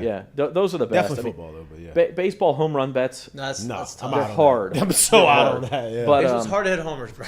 well, and especially because in baseball anymore, Especially now. like you were balls. talking about with Jay Johnson. I mean, the big leagues. Look at the Rays. Look at what the Rays do. They take their starters out after they play an opener, Yep. and then they have the long guy who goes 3 innings or something. And if you can play a home run bet against, these guys are all going to mash righties. This is a fly ball pitcher. I've got a good chance if I bet the 3 right-handed bats in this lineup who are home run hitters. Except that now the guy who's a fly ball pitcher is going to be out of the game in the 4th inning. Right. You've only got one chance. The only one like I could think of that might be like a decent one in baseball, to me at least, is like the thoughts of, I don't know, say you got Justin Turner and it just 2 total bases on the game. Okay, I can take that. Maybe total bases. I think Strikeouts. Strikeouts. Yeah, like the home run those bet could be though, all I'm right. out on that. No, unless you catch a guy that's hot. Like if you get I guess home run I'm hitters. still out on that, I know, dude. but guys who hit homers normal, like guys who are power Yeah, guys, they come in bunches. They come I in get it. bunches, and like Yeah. guys hit 2 in a row. Like if the guy hit 2 home runs in a row, like 2 games in a row with a homer, I'd probably bet the home run bet on him for the 3rd game. But would you though if you're down? I mean, not if I'm down, but like if I had some little extra money, if I had some playing with house money, I may throw a couple. You got to bucks. get back up. Let's be honest though. Yeah. If you're playing with house money, there's a lot of stuff you'd bet on. No though. doubt. Okay, so I mean That's that smart. that You got really takes it away. though. strategic props. But no, Super Bowl prop. I mean, I bet way more on prop bets in the Super Bowl than I did. I on think the- everybody does, right? Like that's the yeah, thing. Yeah. It's fun. You're basically trying to predict how the game is going to go, essentially. And I did pretty well. Like I had that as a defensive game. I had the Rams winning. I just missed on a couple of props that otherwise I would have had a huge day. And I missed on like 5 or 6 different props, and they were all like right here, and I'm just like, jeez. I had So I got a smacked on. parlay of 4 props, and 2 of them hit, and the other one was well on its way to hitting. It was Odell, and he tore his leg and tore his knee up. Oh, that's and right, yeah. It messed me up, and I couldn't do it. Do you like parlays? Or are you more of like a individual bet guy type of guy? I'm more of a straight bet guy. I think parlays are usually negative EV, expected value. Right. But every now and then, I mean, they're fun. Hey, because they're fun because you put them in. And you see And that you look plus. at the plus 750. Yeah. Yes. Yeah, You know, you're I like, put well, $10 it's down? plus 750 for a reason. I get it, but When you it's look just- at it, you look at each individual leg, and you're like, that all makes sense. yeah, I'm gonna right, win this thing, you know. right. And then, Well, because what a lot of the first people one goes, yeah. Especially when you hit the first one and it's for $10, and you know the plus minus. Nothing is, worse than having a 14 parlay or a 4-leg parlay, and your first one loses, and you're like, I'm gonna bet all of this these 3 sucks. again in a Yeah, parlay individually, again. Yeah, Yeah. this sucks. Well, I mean, and a lot of what's been, at least what I've been doing that I've had some success with parlays this year, has been with the NBA and betting kind of home teams, but combining them with another home team that you kind of expect them to win the first game of the series. You just go parlay money line on the favorite, and you can kind of sneak one of those early games in because the series hasn't really been decided yet. You feel like the better team's going to win. Like I did that with Miami a bunch and Golden State in the first rounds. yeah. Just Money because- money line parlays with big favorites. You can do okay on that. And, Like same I just game did parlays. another one. I did Miami and I did the Suns for tonight. Little money line parlay. Yeah, Same there you game go. parlays are tough. Same game parlays are tough, although they kind of kill you on the odds. But if you can nail how the game is going to go, especially like a football game, like you Right. know, okay, one team is going to run the ball and try to grind the clock. So I'm going to bet the over on rushing yards. I'm going to bet the under on the game because Less that's going to kill a lot miles. of time. You know, they're going to get out to a lead. The other team's going to. If you can nail how the game is going to go, you can hit 3 or 4 different individual props in that game. It's not easy though. I still think it's probably negative EV. I like the risk of it. Like I do. I don't bet a lot of same game parlays. I did it during football season. And I didn't hit many of them. I probably hit 1 out of the same game parlay. It was not fun. Well, this will be the first year where LSU football will be able to be gambled on legally, right? Like it wasn't ready yet. Yeah. I would October. imagine y'all have a Halloween, you said right around Halloween, you could bet in. You could go the in the casino. In the casino. Yeah, but Right, the first right. time that somebody from their seat could sit there. And bet. Yeah. Right, What about for sure. college baseball? That's like a hot deal. I feel like. It's I have not explored it a lot. I mean, I got to be honest, but I do think that's another spot where maybe some parlays, some money line parlays, like Tennessee wins every freaking game. They've lost 4 games. Yeah, I mean, But the problem with this is the odds aren't very good when you bet money lines. Like the only odds that I get that I feel like if I bet LSU over this Friday, the line's gonna come out on Friday, and LSU's probably gonna be minus 180 to win. I'm like, or minus 220, whatever it is. Yeah. Like, and I'm like, I don't really like that, but I'll go look at the over under runs, and it'll be minus 105. I'm like, well. Like I said, I like the risk. I like the reward more than that. So I'm like, well, I'm gonna take the over under, and do that. And I haven't been very good at the over unders in college. I feel like anytime you're looking at a game and you're going, well, I could see this happening, but I could also see this happening, Yeah. and I don't like the odds on. Just walk away. Probably man. should stay away Just from walk it. away. Oh, it's a good Step step away. to the opposite. Step back from the team. Sometimes Stay the back best from the bet you team. make is the one you didn't make. I'm with you there. I don't follow your. Yeah, it's hard. I'm not We saying all it's not understand hard. that, Yeah, and it's then we not. just end It's up pulling the trigger anyway. We do it because we want some you action. want on some it. action on Yeah, it. you, just wanna have You some get that fun. itch. But I'll tell you guys a story about Super Bowl Sunday. I just really got into golf betting this year, and that was my first time I hit a tournament winner. They were, it's that tournament in Phoenix where they got the big party on Waste the management. mid-zone or Waste whatever. management, the best Yeah, one. and they're throwing beer cans on the best. on the green. Hole I think it's 16. 16th green. Yeah, and Scotty Scheffler, who since has won like 3 tournaments, Yeah. including the Masters, and has become like the number one player in the world. But that weekend, he was 25-1. Nobody really knew who he was yet. And I had listened to a couple of guys, and you can get into, man, you would not believe the golf stats you can get into. What kind of grass the green is, how many inches of rain they've gotten the last week, like, and who putts well on who's Bermuda, best in irons or putters or what, and the length of the course. Like, you'd not believe how much you can nerd out on this stuff. So I'm listening to this guy, and he's laying out a case for Scheffler, and I'm like, that makes a lot of sense. So I bet a couple of different guys, but Scheffler was one of them, and so I put $20 on him at 25-1. Actually, I think it was only $10 because I won $250, so it was only $10. But the tournament went to a playoff, and because it went to a playoff, it bled into the Super Bowl. Oh no! And so my boys are just old enough to where they're 9 and 6, and they're like, oh yeah, the Super Bowl. I want the Bengals to win. I want the Rams to win. They're just sort of getting to, not. I try to keep the gambling part of it away from it, but. Although Daddy, did you make a pick on this game? 9-year-old has a future on the Rams. They know. They can feel it. It's a stupid pick, Dad. Yeah. Because I'll sit there in my armchair, and they're looking at the game, and they're like, but they're still winning by 15 points. Don't worry about it, son. The fucking hook. So anyway, they all want to watch the Super Bowl. Like, they're outside tossing the football around. They peer in the door, look at the clock on the oven. Oh, it's 5:30. We got to turn the Super Bowl on. Daddy's watching the golf. All right, so I finally had to turn the golf on my phone and let them watch the Super Bowl. Oh, did you see that tackle? Nope. I did not see the tackle. I'm waiting for this putt to go in. Yeah. So finally Scheffler wins, and I had to take a little victory lap around the house, and come back in. It wasn't too bad. I missed first half of the first quarter, but you never think you're not going to watch the Super Bowl for some golf tournament. That it's a good golf tournament, but it's still a golf tournament. Right. But that's what gambling will do to you. So.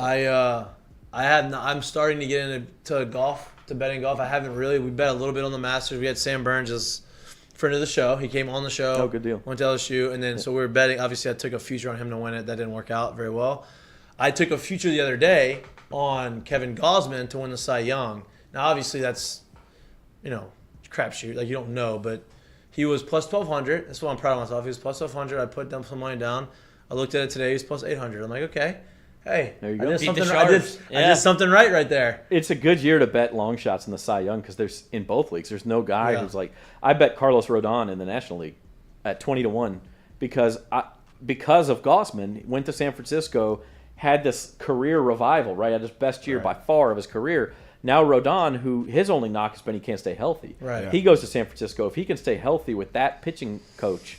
Yep. And he pitched well last year too. If he could have stayed healthy last year, I thought he would have won the Cy Young too. So it's 20-1. That's only been his only knock his whole career anyway. Yeah. He just never stays healthy. And he may not, and that's why the number is juiced up. But I'm happy with it right now. I think it's down to 10-1. So now, if anybody wanted to hear more of your betting expertise and they wanted to hear your picks and they want to listen to you talk about this and how to gamble and what to gamble on, how can they listen to you? How can they find you? How can they talk to you? How can they get in touch with you? Any of that? So we got 2 live shows we do every week on Mondays and Thursdays at 4 o'clock, 4 to 5 p.m. And we're on bet.nola.com. Well, if you are 4 to 5 a.m., that's a commitment. That's a grind. That's I said this job was fun, remember? So 4 to 5 p.m. And we're live on bet.nola.com, on the nola.com Facebook page, nola.com YouTube page. So you can find lots of ways. And one thing we really like to do because it's live is you can throw your comments out there, your questions, and we'll take them live, and kind of make it as interactive as we can. So he's going to be on there every show trying to get some picks from you. Yeah, absolutely. I'll pilfer anybody's picks. I'm no good at it. But if anybody wants to give away free information, I will take it. Jim Derry is my lead sports betting writer, and he's on the show all the time. And he's one of those guys who'll brag about his winning picks until the cows come home. And then he'll give 3 more picks that all lose, and you won't hear a peep about it for the rest of the week. No text, no nothing. And then the next week, as soon as he wins one, I was on I had the Bucks money line in that game. I won that game, and you're like, yeah, how'd you do the day before? Don't worry about it. Nobody knows about your losing picks. They only know about the winners. I'll own it. I had some bad picks. I own it because I have a lot of bad picks. So I own the fact that I'm not an expert, but I own the fact that I like to say that I'm like a normal bettor. I have my wins, I have my losses. I know a little bit about it, enough about it to bet, but I'm not sharp. I'm not an expert. That's why I have you on the show talking about betting. I'd love to have you on the show again. I'd love to talk more about it. we like to gamble. We gamble a lot on here, and to have somebody that knows a lot more about it than I do. Let's do it, man. It's a lot of fun. Makes me feel more comfortable in my picks. How long do you think it takes for somebody to kind of get past the I want to bet the favorite, I don't want to be a public bettor? Because even me, who I understand why, like you said, Vegas makes a ton of money on sports gambling, and you understand when you see 80% of the public is on this team, it's like, well, they're not going to be right every time, or else Vegas wouldn't be making any money. But it feels like it's hard for people to make that switch in their brain to be like, I don't mind having Appalachian State minus 28.5 or plus 28.5 going into a game. I know that's going to look terrible, but nobody wants to really take that leap. How do you think? Like, how long do you think it takes for somebody to do that? I mean, it depends on how disciplined you are and how comfortable you are sticking out. I mean, you kind of have to. Like, I've made some uncomfortable bets, but one thing you do is if a line doesn't really make a lot of sense, like why is that team not favored by more? Go to the other side, bet the dog. There's a reason. Somebody knows something. And it sometimes you look like you feel like a complete idiot because like how many times you bet against Alabama on the spread and Nick Saban just pulverizes some team, and how many times you have to do that before you stop doing. I've just stopped betting on Alabama because the sharp money is always on the dog and they always cover. So that's like the one exception I've learned. I'm just not going to do it. But there's other times where you bet against a big favorite and you think. Well, the national championship game in football is a good example. Alabama had just beat them in the SEC. It's Saban. He doesn't lose. Kirby Smart's a choker. Georgia can't get it done. I had a lot of money riding on Georgia. Me too. Game. A lot. Because it went a little bit against the grain. It didn't seem like they could win it. But they were the better team. And, like, people forget that. They get recency bias. They start thinking about and so I don't know. Answer your question. Like I still don't know that I'm there yet. I still don't know. I still feel uncomfortable at times and shy away from stuff I should bet.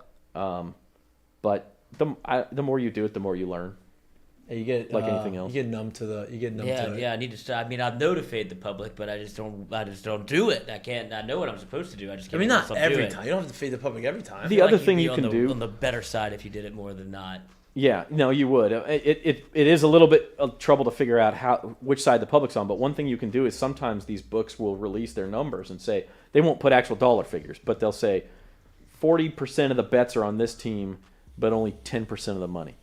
And so you're going, okay, well, the other team, like, so it's a bunch of people, like it's almost half and half, right? So a bunch of people are betting on this, but they're betting small amounts. And so the big money is most likely coming from the sharp bettors. Yep. So follow the money. Doesn't always work, but if you can find those big gaps in the percentage of bets versus the percentage of money, sometimes that can give you a clue too. Love that. I'm gonna start doing that. I'm gonna do more research on my bets now. I'm gonna actually try to There's a couple apps out there you can look at. I'm gonna try to use my brain a little bit more. I mean, I use my brain. I hope so, a little. I use it in like the athlete sense of like seeing what's going on, but like I need to use my analytical part of the brain. I feel like that's why you've been able to have some success live betting. Me too. Because of the way that you watch the game differently than most. Yeah. Right. No, I'll buy that.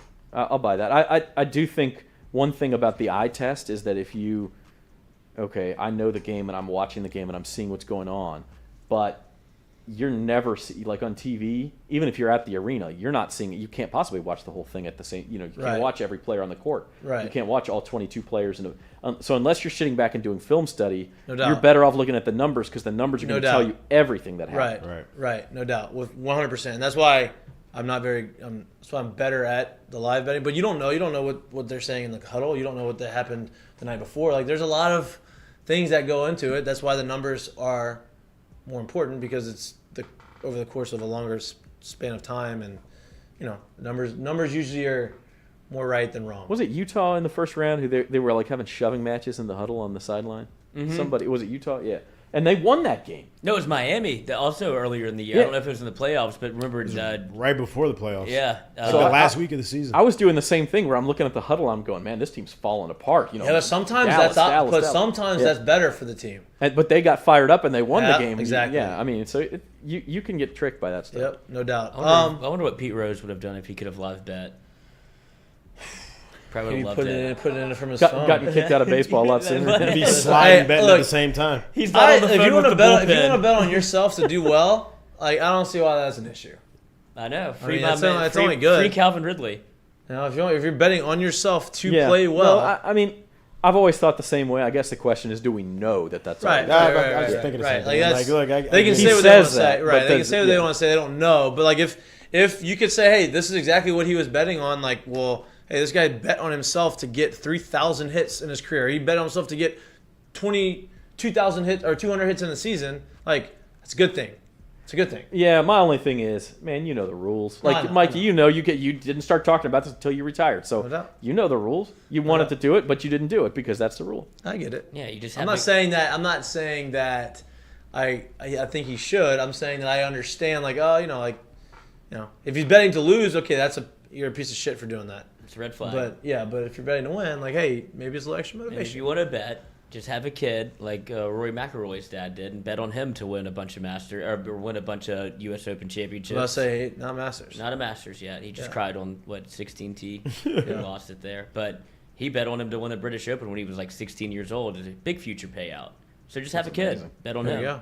Here we go. Man, thank you for coming on. It was I fun, appreciate guys. this. We're a bunch of degenerates, so we would love to have you back on. We'll keep talking betting, talk sports. We'll talk, hopefully over the summer when there's really no basketball and there's just more baseball and we're betting on baseball. Hopefully, baseball grows a little bit and we're winning money, and then we can talk about how We much can money start we're winning. writing Kevin Gosman starts, first 5. Oh yeah, that's my future. I gotta There you go. do that. I Yeah. gotta ride that. Yeah. I appreciate it. Thanks for coming in. We're gonna take a little bit of a break, but one more time, if they want to follow you, the website is betnola.com. Bet.nola.com. Bet.nola.com. We got Facebook, Twitter, YouTube, all that stuff. I'm at Z Ewing, and we've got content every day. We got best bets we publish every single day. They were struggling for a little while. We're back to even money. We're on a hot streak. So Okay, I'm we about to start following that. Yeah. You two guys. I'm about to start following that. Let's do that. Let's do I it. appreciate it, man. Thank you for coming in. You're watching Mik'd Up, brought to you by Sterling Automotive. Which is fine. Maybe he just did it to shake it up. They're fine. Like, I'm not worried about that. But what he did do is he allowed Josh Pearson, who's a freshman, he gave him a couple starts and he took advantage. He had 2 homers on Sunday. He had some big hits on Saturday. And we have 2 young guys in Stevenson and Pearson who I think are going to be very, very, very good in the outfield. And now they're starting to kind of force their way into the lineup. And Pearson obviously doesn't seem like he's going to be taken out of the lineup anytime soon based off of what they did. What happened? There's some background noise going on. Something happened. There's some background. For us, like it was when Otani was still in Japan and everybody was on him, right? Like every organization that could afford him or wanted to spend the money because was he's in on him. young. Usually in Japan, like, those guys come over older. Same with Cuba. Yeah, so you were getting a really good deal on him. Yeah, right. So everybody was in on him, and so our advanced scout guy was like, I'm like, dude, tell me about him. He goes, well, I'll put it to you this way. He goes, if he came and played for us, this was when I was in Houston, he would be our fastest runner. He's faster than Altuve. He throws harder than Verlander, and he has more power than George. And I was just like, what? He goes, yeah, like that's who he is. And I was like, no way.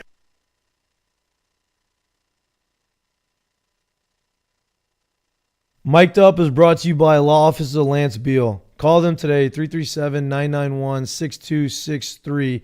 They know what it takes to win. Their practice areas include personal injury, small business, family law, estate planning, with an emphasis in construction law. Your choice for reliable representation. 337-991-6263.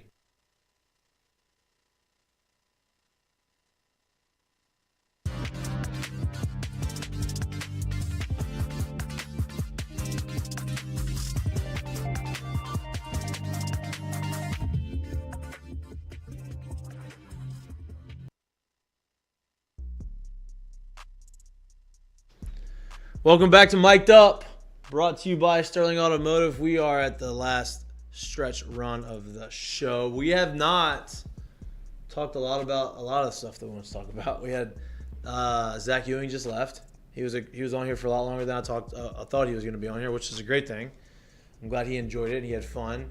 He is very educated in the sports gambling world. He seems like he knows a lot about sports. He's knows a lot about gambling. And I need to have some more conversations with him so I can start becoming a better gambler, because I need to make some more money in gambling because I'm losing a lot. Do you still parlay? I haven't parlayed in a minute, but I just, like I said, I'm a sucker for the plus money. Parlays, that's how they get you. I know, but I've tried to warn him. My live betting, I watch the games because my live betting is. Shit, we didn't ask him about buying points. Oh, I should have tickle asked me about theory. the tickle. Yeah, the Tickle me almost. tickle me tease. How'd you let that go? I thought about it, but he was kind of on a roll. I didn't want to stop him, and it seemed like he was going to disagree with me. So, You just said So that's you the shied dumbest away. thing I've ever heard. it's really what I didn't want You're to just happen. losing money. Yeah. So you're buying points. How much you're betting $20 to win $5? Yes, but I'm winning. Little investments all along. The risk is not worth the reward. I've told you that before. I know, but I'm I'm a big winning risky guy. bets, and yeah. Yeah, but then I win my bet and I have more money. I win more money than you because But he I'm won. not betting money. But he won. But But you I'm won in it. the bet. I'm in it for the long haul. You're hitting home runs. He's hitting for average. Yeah, I'm hitting singles. Lloyd's a big. Who drives in more big runs? CNI single guy. Me. He's Ichiro. Actually, that's Six true. hopper through the We hear hole. a crazy stat about the single. And now this was true like 2 or 3 years ago. I'm sure it's still Before true. they changed the baseball. The RBI single has driven in more runs than the RBI double, the RBI triple, and home runs combined since RBI became an official stat in baseball. I can believe that. Except if you That's play for the believable. Yankees. It's crazy, huh? That's believable. No, I know, but that's Yeah. crazy to think about. Like, hey, everybody wants to hit the homers. Like, hey, bro, sometimes a base load RBI single is a lot more beneficial. Like, you have more singles than any other things you hit, obviously, and so it's a crazy stat. Hey, I saw. I don't know. We just want to talk of baseball. I saw something last night. It was so funny. I think a lot of like non-baseball people, we've heard it a million times. They're like, "Oh, just hit the ball the other way, not into the shift. It's stupid. I don't get why you don't do it." And they literally, I don't remember who it was. I had the TV on last night and somebody was playing. I don't remember. Oh, I think it was the Yankees game, but I don't remember who they were. I don't remember who was hitting. Blue Jays were playing. The They're in Yankees. the Rogers Center. Left-handed hitter. I remember who it was. They showed a graphic of him hitting and like his hit chart, and it was like 49%, 46%, like 5%, and like 1%. So there's no one over here. There's obviously a shortstop here, and there's everyone here. And I'm just like, see, this is what y'all don't understand. The reason why no one wants to just hit them where they're not is because look, or why you see so many strikeouts and the balls that goes like. They're standing where he hits the ball. That chart literally only comes off of probably his last 1,000 at-bats. They're not doing it for no reason. Like, it's just what it is. It's not like I'm trying to hit the ball there. And to that point is guys are throwing 98 miles an hour. That's balls are moving, and they're throwing hard sliders, hard cutters, hard breaking balls.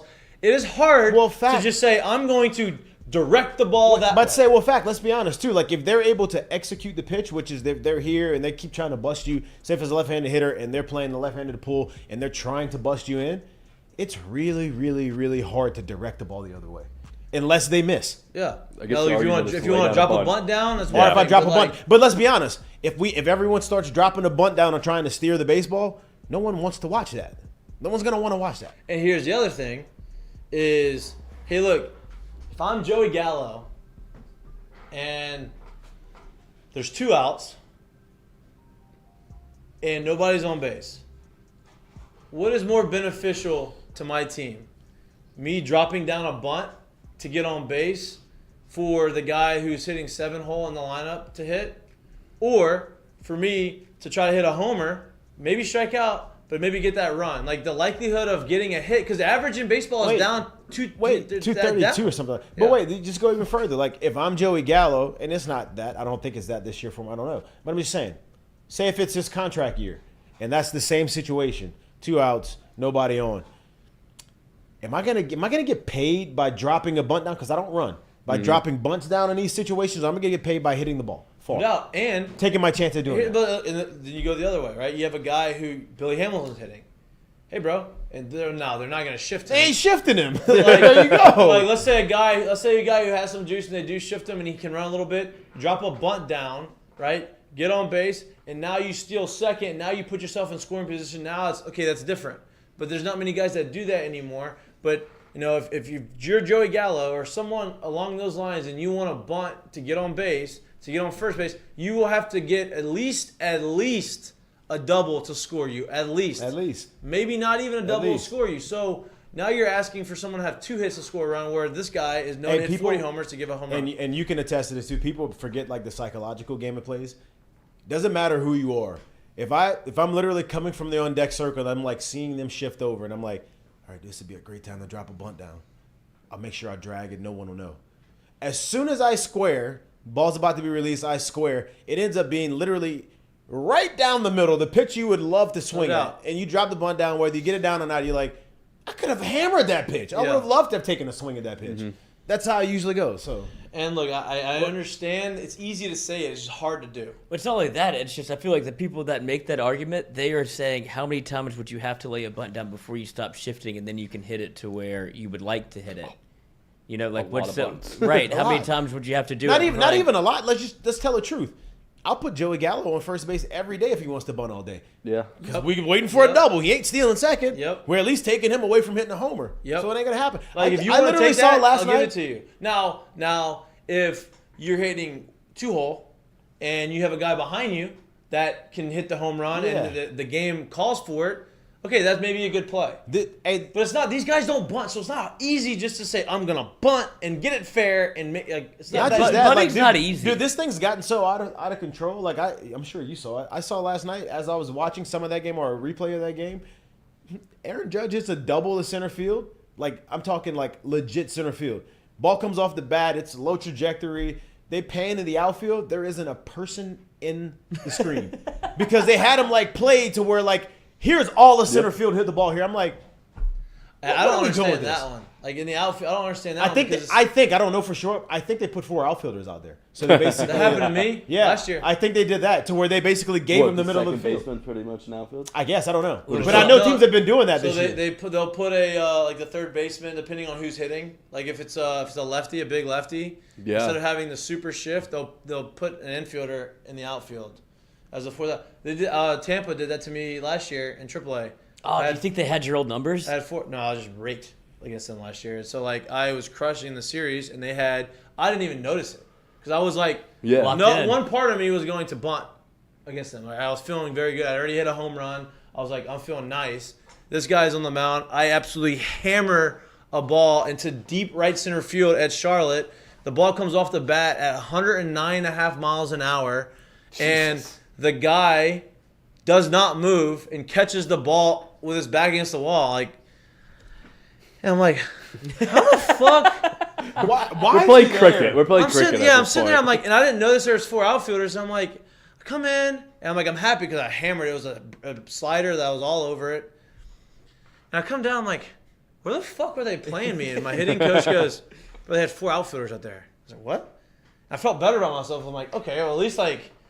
1, they had to put 4 outfielders. That makes me feel cool about myself. And 2, like now I know. Okay, now I know why he was playing in this position. But like that's what teams are doing, right? They're putting 4. They did it again last night. Someone did it last night. I don't know who did it, but 4 outfielders in the outfield. It's crazy. Would you limit shifts? They're trying to. Are you pro? Yeah. Wait, doesn't the shift go away next year? Aren't they banning the shift? I think- I thought Wow. there's limitations. Your feet have to be in the. Yeah, You can't there have needs 2 to- people at 2 and 2. There has to be some sort of stipulation to it. You can't have 2. You can't have 3 people on one side of the infield. The Joe Madden rule. Yeah. So like you can't have your shortstop playing or your third baseman playing shortstop and your shortstop playing in right yeah. field. Second, do you, right? Do you like the idea of eliminating the shift? I do. I mean, I do. Just because obviously they're not going to be able to. Now- you don't, like you said, people. I don't want Anthony Rizzo and Joey Gallo laying down bunts. That's not really why I'm tuning into the game. So I guess make it I guess the my way it's question would be supposed to if you're pro shift and you like the shift and you think, hey, if you hit it where they're not. If you watch basketball too, do you want the NBA to bring back no zone defense? Stand or It's pretty much the same thing. Interference, stuff like It's pretty that. much the same Yeah. thing. Like is Ja Morant as fun to watch if there's a 3-second in the key where there's a 7-footer standing in his face the whole time? Probably No. not. No. Unless he wants to yam on Yeah, him. probably not. And it's How hard to am on 7-footer. How But- did they decide where to put the positions in baseball? Like, how long did they watch it? What We're do you like, mean? dude, shortstop should probably be right there. He hits it there every single Literally, time. they look at a spray chart. Yeah, dude. look at No, your I'm talking spray- about when baseball first started, like at the beginning. Like, how did they know how to Look, make look, it look, 90? they've Where's always the second had- base stand? Yeah, like how did you know to put that there? They've always had shifts, just not as extreme as they have now. Yeah, yeah. Right? Everybody used to people used to shift. You move people. over. Now, Yeah. Now it wasn't everybody. It was like the big power guys who would always pull balls or do something, right? But now it's everybody. Like if you are, It used to be. it's It used to be everybody. like, hey, the big power lefty's up. Let's take away the 4-hole, which is obviously between the second baseman and the first baseman. So the second baseman will move over. Well, yeah, no, even Well, my point yeah. is the second baseman will move over. Now it's, hey, we take away that, we'll put the shortstop in the middle, we'll move him over, and now if he literally hits a ball that will be right at a second baseman, that's a hit. That's the worst is when you're younger, they would teach you, hey, up the middle, line drive up the middle, line drive up the middle. Now you hit a line drive up the middle, you're out. You're out. Because the shortstop is right behind second base, and he just catches it, and you're That's what out. you're going to have. Unbelievable. Stuff. Right? Like, that was the gold hitting balls standard down of the the lines are tough. They're hard to do, you know? It's either a mistake or really hard to do. Even however it usually goes, it's really hard to do. Yeah, and here's the deal. You hit a ball down the line, ground ball down the line, hard ground ball down the line, that's going to be a double anyway. Mm-hmm. So just because you move third baseman over doesn't mean you're going to give up an extra base. He's going to get to second base, and like the likelihood of him making that play is not very high because usually if you pull a ball right down the line, now there's some bleeders that get through, but I don't know. I think I like the shift of going 2 and 2. I don't like having a 3 like the shift. I like banning the shift. I just think that there two. at some way somehow there's. I personally think, I don't know if that's how they'll end up doing it, but I think there should be 2 infielders on both sides of the bag, and I mean you did outfield how you want, but 3 outfielders. Yeah, because back in the, before it was this extreme of a shift, you would see people in the outfield move just based on kind of analytics. Yeah, it's like, all right, I know that he likes to hit the ball this way. Let's move everybody a little bit. You take 5 steps. Yeah. To give yourself a better chance of fielding it. But I mean, what they're doing now has gotten a little absurd. I mean, you might as well move the catcher from behind home plate and put him wherever you want. Well, Give yourself an extra fielder. How would you catch the ball from the pitcher? Let Cowboy Jim West put a glove on. Let him wear one. See that? He would love that. Angel Hernandez. Did you see the umpire that did apologize to the Bassett? Yeah, I love that. Love it. Like, hey, you fucked up. You know you fucked up. You told me you fucked up. They need to actually Cowboy publicize. would hate that. Hey, they need to actually publicize stuff like that a lot more because it does happen more than you think. Yeah. But it also takes away from like the umpires that think literally the show. Yeah. At the end of the day, they're human beings. They're gonna make a mistake, and the fact that they know they made a mistake and they had knowledge that they made a mistake, that pitcher on the mound knows like, okay, he messed that one up. He knows he messed that one up. He's not gonna mess that one up again. As a hitter, hey, sorry man, kind of fucked you there. That's my bad. Like whatever. And now if you keep doing it, now we have an issue. But if you know and you apologize and you say, hey, listen, I fucked that one up. I missed it. I'm going to be better. That's all I can ask for you to do. There's literally nothing else you can say. Hey, look, I fuck up. You mess up. Like everyone does it. If you acknowledge it, it's the ones that don't acknowledge it and never think that they're wrong. Yeah. Is the ones that are Was that Chris Bassett? Yeah. And he was the one publicly claiming about the baseballs. Said Major League Baseball did doesn't say care. something about it. They don't care about the safety. They don't Major care League about the game. Baseball. The baseball is not. That's an issue. It's been an issue because it's always been a claim, right? Allegedly, the balls are different year to year. Now, they can't tell if the ball is different game to game, Inning to inning. Like it is like you don't have one uniform baseball, and now home runs are down, and like it's not good. Why does baseball have so much scandal or so many issues with it? They just do it to themselves. And I felt like we should have seen this coming. I didn't even know that Major League Baseball owned Rawlings, and that should be a big red flag. Be like, we're going to control whatever. Obviously, Rawlings makes the baseball that Major League Baseball They uses. also give out the Gold Glove. Yeah. So on Major League Did you Baseball. see Jake Peavy pitch with his Gold Glove for the Bananas? I did. Oh, JP pitched for the Bananas. But he used his Golden Glove out there. He did it, That's and awesome. I think what's his name? Guy Hey, used to be the on Bananas are doing. the guy that doing used to be on MLB Network, Eric Burns. Eric Oh, Burns, yeah, yeah. That's definitely an Eric Burns. There you go. An Eric Burns. That's deal. it. Yeah, that's right up his wheelhouse. I don't know if you ever heard. They say the balls in Japan that they use in their league are the best baseballs. So they say that because they're pre-tacky. tackier. Yeah, they're pre-tacked. Okay. Yeah. I don't think they fly as far. I think from what I've been told, I don't know. I haven't used them, but they are tagged like that. It's something that they talked about with like the sticky stuff. Yeah. Spider tag. That's why, like, whenever you see Yu Darvish pitch in Japan, you're just like, well, how did he make it do that? It's Like, sticky, the but it's not ball is super stickier. sticky. They're not like like it sticks on your hand. It's tackier to We're where so like, you worried get a better about like grip. having to check this, check that. Look, dude, just Have you seen the checks lately? No. No, Have this they is been what they doing do. it? This is what they do. You walk out. I just pitched, right? Throughout the inning, Pissed? pitched. Got out the inning, third out. Both. You walk in. They used to take your hat, take your glove, And now leave. You go. You give them your hands. They feel your hands. And you just walk. Yeah. That's fine. Like you literally don't make shots. You just walk. You're walking here. The umpire feels your hands, and you just keep going. Like, well, that didn't last very long. Yeah. no. It's Like, like that's the good. Way to hold on to that. TSA. Yeah, well, it's like the old meme. Remember of that old man that was patting people down to let him into the concert? And it's just like he just barely touched. He's like, all right, you're good. It's like that guy's not stopping anybody. The thing is like there's 30 teams in the league, right? Like, so you don't need 30 of them. But how about you just hire 15 guys who are uniformly in like control of the baseballs? They control what baseballs. So go now out. they're doing Well, then where would my drunk son go if he needs a everyone job? has Everybody humidor. has a humidor now, which means they put all the climate of the baseball is the same everywhere it goes. Because that was an issue. Another issue. It's like, hey, when you go in Colorado, the balls feel different than when you're playing. Although in they Miami used to never or have one somewhere for a else. long time at all. I kind of like that though. It's a little So home like field. not everybody has a humidor, which is great. That's fine. Like that's, but if you can change the baseball based off of winding them tighter or looser or making them fly farther, like that's not good. Like you have to create a baseball that's the same baseball. It's in a humidor every time, and that's it. Like that's how it should be. Would you want them more pre-tacked? I mean, I wouldn't care. I think it's sick seeing just gross pitches like Yeah. that. I mean, I've we seen already see Japan. the gross pitches. I like not getting the head. Yeah, that'd be nice. Oh That's yeah, he did. Do you think you're I okay? think call me crazy. Maybe not. That could be an Do you issue. think that? This Maybe this that may happened in my be career. this may be like the old Sue school him. in me, Yeah. but call me crazy. I think a lot of like these like ridiculous pitches you see, dude. If you watch some of these dudes throw the pitches, it literally looks like they're just like, bro, I don't know where this thing's gonna go, but I'm about to throw this thing as ripping it. hard Well, as I can. And here's the thing. And then that's what you get out People of throwing, it. now we have guys in college baseball at Tennessee throwing 105.5. Like, He's already had Tommy John. well, it's Really? usually those guys that throw hard like that have already had Tommy John. Yeah.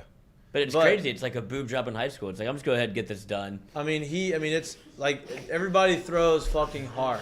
No, boy. It only took us 123 minutes, He said, but Lloyd is here. NRG. Well, here's Lloyd the- is here Here's the today. deal, though. You get a Like, boob here job. it is. You get a boob job in high school. You're dropping about 4 or 5K, maybe more than that. You get TJ. That's insurance, baby. Insurance pays for that. You ain't gotta pay for that. Oh yeah, you don't have to ask the grandpa. You just go get Your it done. grandpa. Oh my I don't God. know who they asked. Who pays, what grandpa pays for their tits for their granddaughter? A good one, yeah. Jerry Jones. Senior. That sounds like more like a senior Gift. gift thing. Yeah. But like even then, like From Grandpa? not from grandpa. Just in time for prom. Just in time to go to college and Be it for the sorority. Use these Go babies. to college Use these puppies. And find Be home somebody by with 12 Tommy a.m. John. Yeah. Oh, you have Tommy John? Let me show you my scars. Oh my God. We are What? definitely We're in good overtime. team. We are definitely in overtime. We are in overtime. you see I'm that- starving.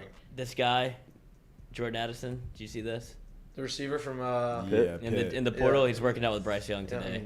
I mean, absolutely. well, who cares? I mean, what do you think is gonna happen?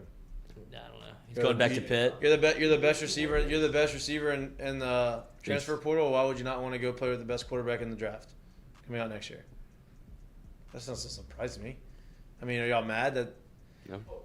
You know what I mean? I respect it. Like you can't be mad at the athlete for I'm not mad. Like I wanting understand. money and taking I money. understand what whenever it's out he's there. doing, but like he's the one that's in the portal, right? Because he's not getting But- paid but- NIL yeah, but- stuff. That I don't agree with that. But here's what bothers me. Look, I get it.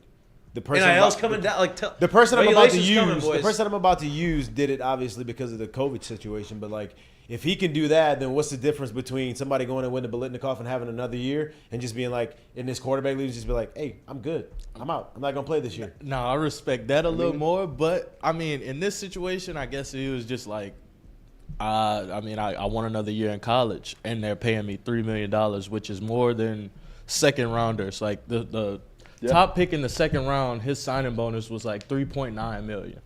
This dude's getting $3 million to move to LA and play another year of college, which I mean, in college baseball, I mean, there's some guys that's like, I'd make so much more money off NIL than ham Right, sandwich playing and baseball. bad bus ride exactly. to Topeka.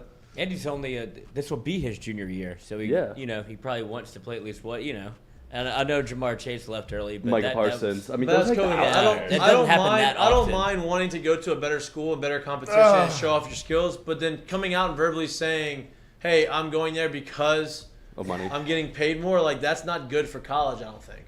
Well, I don't think he's come out and said it, but it's out there. Y'all do realize like this is going to trickle down to high school next. Yeah, right? Hell it's yeah. already way started more, in no, high but like school. way more than that. You know what I mean? Like, and that's where it's gonna be like this is There's ridiculous. look, I'm all for. John Curtis has been doing this for years. The kid there's a quarterback from California that's committed to Tennessee, and they're paying him $8 million. So $8 million. No, $8 see, million. some of these He's a numbers I high don't know. school senior right Classic now. man. He's going to be a senior next Some year. of these numbers I don't believe. No, this is true. Like This one's was been out here for a while. But the $8 million, That's- like, have we so this is seen? literally them, like, my point. Have, I'm we, just have like- they said the deals? Like, the- you can say whatever you want. I don't know if because they talked about other money that wasn't true. You Well, know it what was I mean? reported by the Athletic. So, like, I mean, this is somebody from the Athletic that's talked to people at Tennessee that have told him, because Tennessee has a huge collective. Like, they just got Brew McCoy, who was like a 5-star receiver in the class of 2019. He went to Texas, left Texas, went to USC, left USC, now he's at Tennessee. But, I mean, See, I don't like, want those guys on my they team. have huge money to just I don't want those guys on my spend. team. Oh, okay. I don't because there's what more it is to now. it than just. There's so many talented How guys. much that did you come and enjoy play. the 2 guys that came in here that didn't do that? Whom? Patrick Queen. Oh, well, yeah, I know, but my- that's so what my makes point them to it is, special. like, they- you can be talented, but like there's got to be more to you than just the surface of like I want money, I want dollars. Like if you don't have the commitment to be the best the player that you are and be able to play the game for the right reasons, you're never gonna get to where you want to be. Think about it, bro. As fans, we get pissed about how like athletes move and stuff in professional ball, but like all of a sudden we're giving this passes to kids who haven't really made it anywhere yet. I think it's ridiculous at the end of the day, honestly. I'm all for because that stuff, the portal and this and the NIL stuff, dude, it's worse than free agency I'm all for and guys all that getting stuff. paid. Like, Like if you want to if you play well man. and you're playing at school and like you want to monetize your name, like I'm all for that. But I'm not for just being able to do whatever the fuck you want and not saying I'm gonna work for something and like just because they're gonna give it to you, like, hey, dude, there's a lot of guys out there that are really good and. If you don't perform, you should not get paid. I'll say this. I don't like the thought of guys literally basically slutting themselves out here. Yeah, me either. Bouncing all over. Man, get out of here, bro. Now you're in the first year of the case study I think you're going to see in Texas A&M, whereas you're a 5-star and you didn't even touch the turf this year, and I'm paying you $4 million. I want that money back. Here's the other thing. You got to go. Here's the other thing. Professional athletes get paid based off of what they've done in college, right? Like, I get it. They haven't done anything in the NFL, but they've done something. Yes. These high school guys that are coming into college that are freshmen are getting money paid to them without doing anything in college. And I would argue, now look, the jump from college to NFL is really big. I would argue the jump from high school to college is probably way bigger. I don't want to say way bigger, but it's big. Dude, I mean, it's very big. Like, you are going up against, you're in high school 17 years old, and you're getting to college, and now you're facing guys that have been in college. The speed of the game is way faster. And you don't have any experience playing in that, and you're getting paid all this money. Like I said, I am for the athlete getting paid. It's just hard to justify in my head. I'm going to give this guy coming out of high school who has done nothing for me $4 million, and he could stink. There's been a lot of 5 stars and 4 stars that have gone to college that stink. I guess you could say that with baseball, drafting kids out of high school.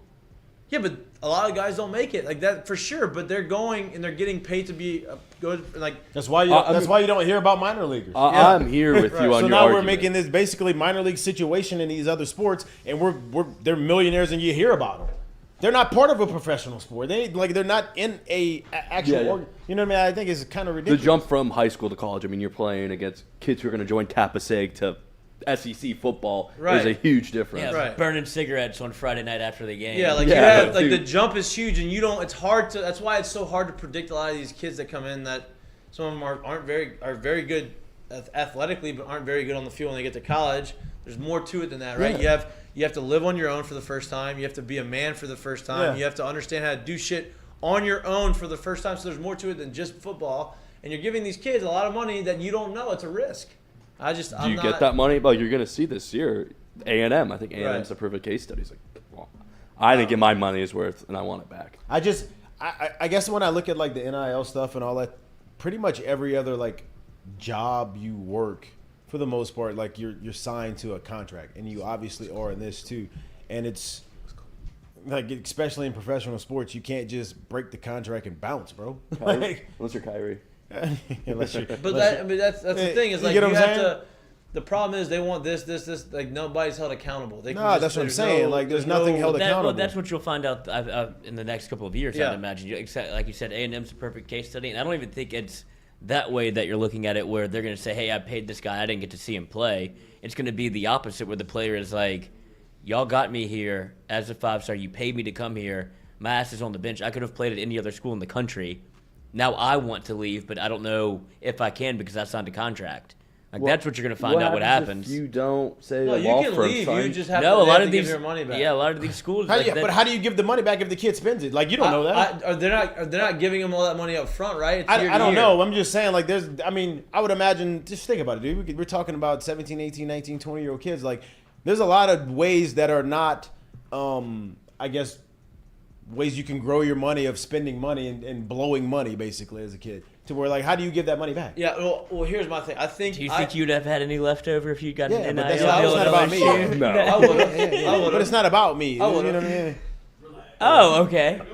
I would have. $1 million in the bank, $4 million gone. I would Yeah. have. I would have. I understood the concept of money. You know, like, No, I'm just- everyone's different. Everyone's Yeah. different. Like some people don't want to. But I'm just saying, if he's like, all right, I paid you $2 million, it's like, well, I spent $1.5 million. I have $500,000 left over. It's like, well, I want 1.5 back, and it's like, well, I don't have that. Well, how you Well, gonna here- give it? That's yeah, what I'm so it's saying. like, well, fuck. Listen, I'm gonna not- spend some of this money you Look, giving we me. don't know how the money is structured, but I would assume the money is structured. Hey, this is the money you're going to get throughout the course of a year, right? Let's say you sign this, you have 3 years, you're going to get $300,000. You get $500,000. You get $100,000 your first year, $200,000 your second year, whatever it is, right? 100, 150, and then 250, right? Whatever the fucking numbers come out to be. Your first year, you're probably going to get your money, and they're probably going to give it to you in installments. I would assume they're probably not going to just give you a lump sum of money, so In you a just have it McDonald's in bag. your bank account, right? Because if something were to happen middle of the season, you transfer out, or you don't want to play anymore, and you want to leave, and they need your money back, like they're going to probably take care of themselves as a business person, and they're not going to give you the whole 3 years up front. So I don't know if this is. I would just assume this is how it's structured. Now, if you're the athlete and you play there the first year, you get that first year money. That's guaranteed to you because you have it. Now, you leave mid-season, you only get half that, right? And the next year, if you don't want to play, you're not going to get your second and third or fourth year of your NIL deal because you left. I would assume that's how these companies are structuring it, because if not, it's bad business. That's bad business. That's a bad business strategy from the company. Unless you have leverage on them and say, Mikey, I'll dip. it's a bad business strategy to give a baseball player 13 years in a contract, but they're still doing it. Look at all the We bullholes can't out there. assume. We can't assume that that's how it's happening. We don't know that. But they're not giving them. But they're not giving. I understand that it's guaranteed, but they're not giving them a lump. They're not giving them all $350 million. I give it doesn't matter. Somebody is. Somebody will be. No, I understand that, but what I'm saying is, if Bobby you have Bonilla. Yes. if you have your contract, you're getting they're not giving them the $500,000 up front. Is what I'm saying. That's what you're saying. Like, hey, someone give you a $4 million deal. They're not giving you that $4 million from the first year. They're giving it to you in installments throughout the course of that year, so you can't blow it all. And if something does happen, they are covering themselves in the business side. That's all I'm saying. I think you can do it in leverage, though. Be like, well, this school's offering me this much money. That's- So if you Oh, give me 100%. this much So, guarantee, okay, so that's my point. Like, we're sitting here saying like it's so uniform. It's not, bro. No, it's like not. it's No, the no, Wild no, Wild no. West. My point is, it's the Wild Wild West. Like, you may come to them with literally that business plan, and the next school may come to them and say, "I don't give a fuck how Without you give a it to doubt. them. Take the money." Without a doubt. So then, what happens if the kid says, "I'm bouncing," and they get screwed out of more money, and they're like, "Well, you can't." My point is, you can't. You don't know how these things are being installed, and that's why it's such a bad business plan. I agree. I agree. Right, I'm right. saying I don't know how. I'm just assuming. If I was doing it, this is how I was. If you were, if that's Gibb my Gordon point. is paying all these guys money, I would assume that's how he's structuring And I'm it. assuming before there was ever a guaranteed contract, the other team is like, "Yeah, dude, we just can't do that." And one team is like, "We want him that bad. Give it all to him." That's And right. then here goes the Wild Wild West of that. So like you never know. You know what I mean? Like, There will be teams out there that are going to guarantee the money and be like, look, all right, if this is what pushes me over the edge, we'll guarantee it. We'll give it to you right now. I agree. Signing bonus, too, But man. they've Yeah. got to regulate Performance. something. Like something has to come out and help it. It's gonna be it's It's gonna hard be to, so hard put to the roll. toothpaste back in the tube. I get Yeah. that, but I don't know. do you kind of see all these older coaches? I mean, maybe Jay Wright's going to the The Lakers, Lakers. but like He's going Mark to the Emmert, Lakers. yeah, but Mark Emmert retired, Roy Williams, Coach K, Coach even K, for Stead. example. They're kind of just like, Joe Paterno. yes, fuck this. This is just so I can of don't worms. I know. don't even want to I don't open. know. I don't know if it's safe. I think those guys that have retired it was time for them to retire. I don't think it had anything to do with like them trying not to be able to compete with the NIL stuff. I think it was just over it in their mind. I mean, you saw Roy Williams was adamant. He's like, "This is past mine." Yeah, and you saw Matt Luke, who was the coach for Ole Miss, obviously got replaced, but he quit coaching. He's like, I can't keep up with this. Like what we're doing in college football, this is untenable for us to figure out. Yeah. Like your work day just got from they probably already work 18-hour days. Well, they Now work it's- more than the NFL. Yeah, now it's 24-hour days because you look at what happened at Pitt. yeah. Look at Pat They have to Narduzzi. recruit. He thought, going into next year, he's like, well, at least I have Jordan my Addison staple. coming back. I have the Blitnikoff winner. Like look what Pitt did for you. Doesn't matter what school you go to if you're There's good. no loyalty. Right. And now it's like I just lost my best player. I lost my quarterback. Yeah. Like fuck this job. No doubt. I'm 68 How do you years feel right now old. if you're Are the you gonna be Oklahoma coach? analysis? How do you feel right now if you're the Oklahoma coach? Britt Venables. Yeah, like you got paid more, but you're like, this ain't even fucking same team. Yeah, it's tough. I have a quarterback. I came here because of the quarterback. I lost It both makes the the playing quarterbacks. field- I don't even have either one of them. They're both gone. It makes the playing field very unlevel, Yeah, uneven. Like, and it really does. always has been. Yeah, but it makes it even more. Yeah, It But makes it even more. now there's a group of 6 or 7 or 8 teams maybe that will be in it every year. If you can scout people like they just did to Pitt, Man, but like I really don't believe that. The reason why I say I don't believe that, like, who's to say UCLA over the next 4 years doesn't get a ton of boosters Right, that no just doubt, said, no we'll throw doubt. all the money there? Who's sure, to say but- you go back down? Like you well, no, but still, okay, you can add 1 or 2 teams. There's only so many schools that have that financial Well, viability. I I disagree with that. I disagree with that. There's a lot of schools what I that have said. a lot of money. We don't that can know spend that. the money. Yeah. Harvard. I do disagree with that. Now, there No, won't wait, be- time out. Not even that. We're talking about the schools that have the money, right? Already, that traditionally that we know. We're not talking about the alumni that left that doesn't give back right now. That all of a sudden won't say, "Fuck that. Let's make this Right. this university great." That's why Arkansas has got so much money. 'cause That's they're so my alumni. point to it is you just never know where it might pop up at, like randomly. Like Arkansas is not a school you're like, damn, Arkansas, but they got more money than anyone because they got 3 of the biggest Yeah. alumni out there. man. You know, like I don't think that Jerry Jones, Walmart, like they have a bunch of them. Oh yeah, we're anti-Arkansas. We're anti-Walmart until we free Stewie. New car. So Yeah, you need a new car. Target, baby. Target. But I think that like the top schools that have money, they're going to be able to compete. You're not going to see any of the underdog mid-majors, which is okay. Like they're not. yeah. Well, Jack made a good point actually. With all of the money that is in the Ivy League schools, they have the biggest and What's stopping richest Mark alumni Zuckerberg base. caring Yeah. about football? You know, Yeah. if you actually cared about football. but that's my point. I guess that's the point I'm using. Like we're sitting here saying, "Oh, it's a 6 or 8." It could pop off anywhere now. I mean, agree. yes. Over a course of 3 to 4, it Yeah. can pop off anywhere. If now. they, if they keep the current Jimbo, model, I love absolutely. Jimbo to death. He won't tell it, but how the hell did Texas A&M get in this thing right here this quick? It's called an endowment. Like, I mean, come on, we now. got $30 million. I'd be Tell me dumbest we got coach $30 million. alive. Shit. I'd be a fool to leave Texas A&M. Shit. Boy, what a long me Walter show. Nolan. We're doing good. Oh, and we did have actually a real question that I did want to read. Somebody, a listener, emailed it in, Nice. and they wanted Love the that. perspective of both Jared Mitchell, Mikie Mahtook. Real life question here. They need life advice. I don't know if you want life. Okay. My son is 11 years old, plays both football and baseball. Love that. He's going into 6th grade. He plays quarterback, and he's on a youth team where the coach's son is the quarterback also. If my son doesn't start, he won't get to play, and he won't get the reps at quarterback, which is the position he wants to play. I have no idea if he's good or not. Should he go somewhere else to play, or stay stay on the local team as a backup? I'd love to hear from Mikey and Jared. Lloyd, don't answer. I love y'all. He said Love that. the Lloyd, show. yeah, No, I'll put oh. that in there. I wish he'd have said Unbelievable. it. He should have said that. This is from Jay Johnson. Does he play? I would have other questions. Like if he plays other positions. Yeah. I would imagine if he's a two-sport athlete, he's probably playing. I don't think he's just like quarterback only, pitcher only. He probably Right. has a little athleticism in him. And so in 6th grade, is it? We're tackling. Did he say is it like a 6th grade school team or 6th grade like rec team? It's a very layered question. You know what I mean? Like there's questions I have to ask. If it's a school team, I would say no, don't transfer schools yet. Like it's not something that you need to transfer for because It's a it's- local team. Okay, so maybe that it's like the local rec team. Like I was on in Lafayette. Mine was Slyside. It was like the local city teams, right? And for what I would say is, hey, let him if he wants to continue to play quarterback or want to be quarterback in the future, work on being a quarterback, but also work on playing another position to get on the field. Like if he wants to get on the field as a wide receiver or something else, because that is going to, in my opinion, would help him later on down the line as a football player. Athlete. Yeah, right? And continue to work on your skills as a quarterback.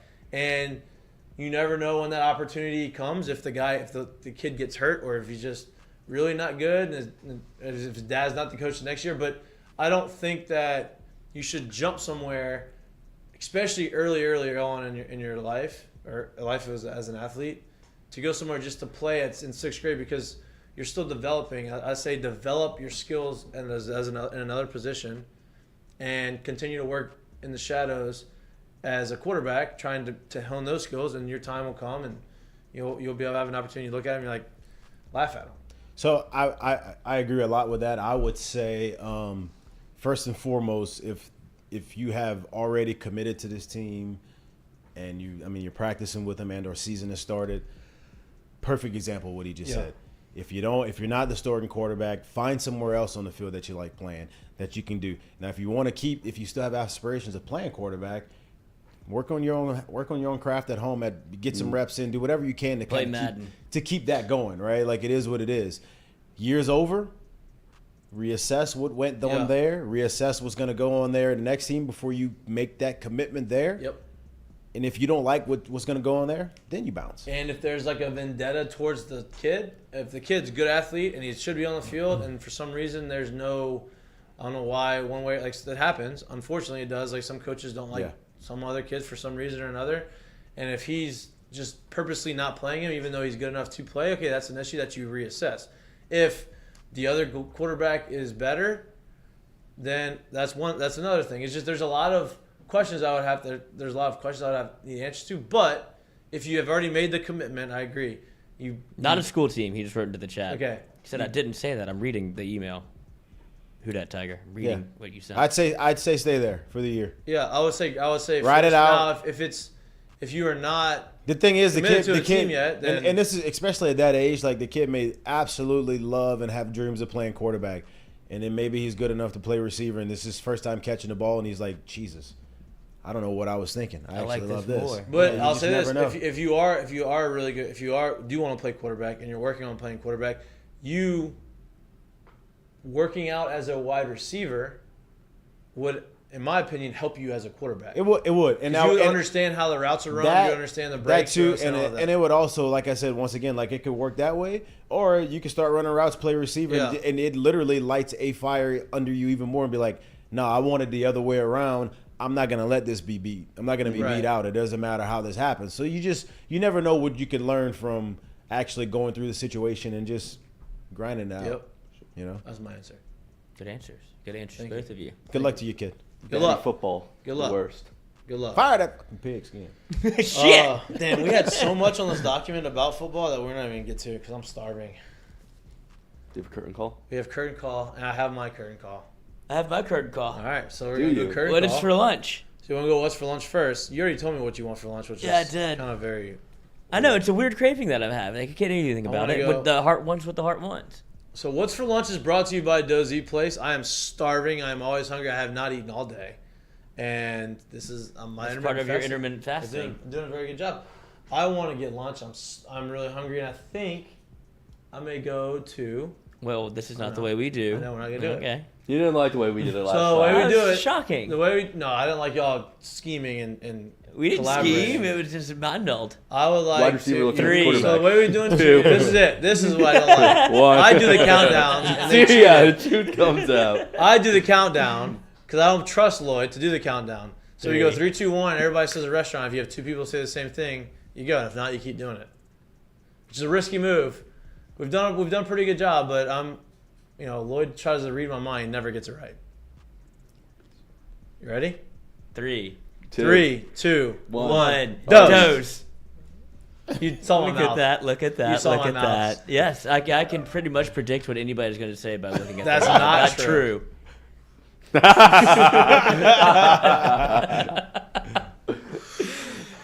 Lord, you are something else. Oh,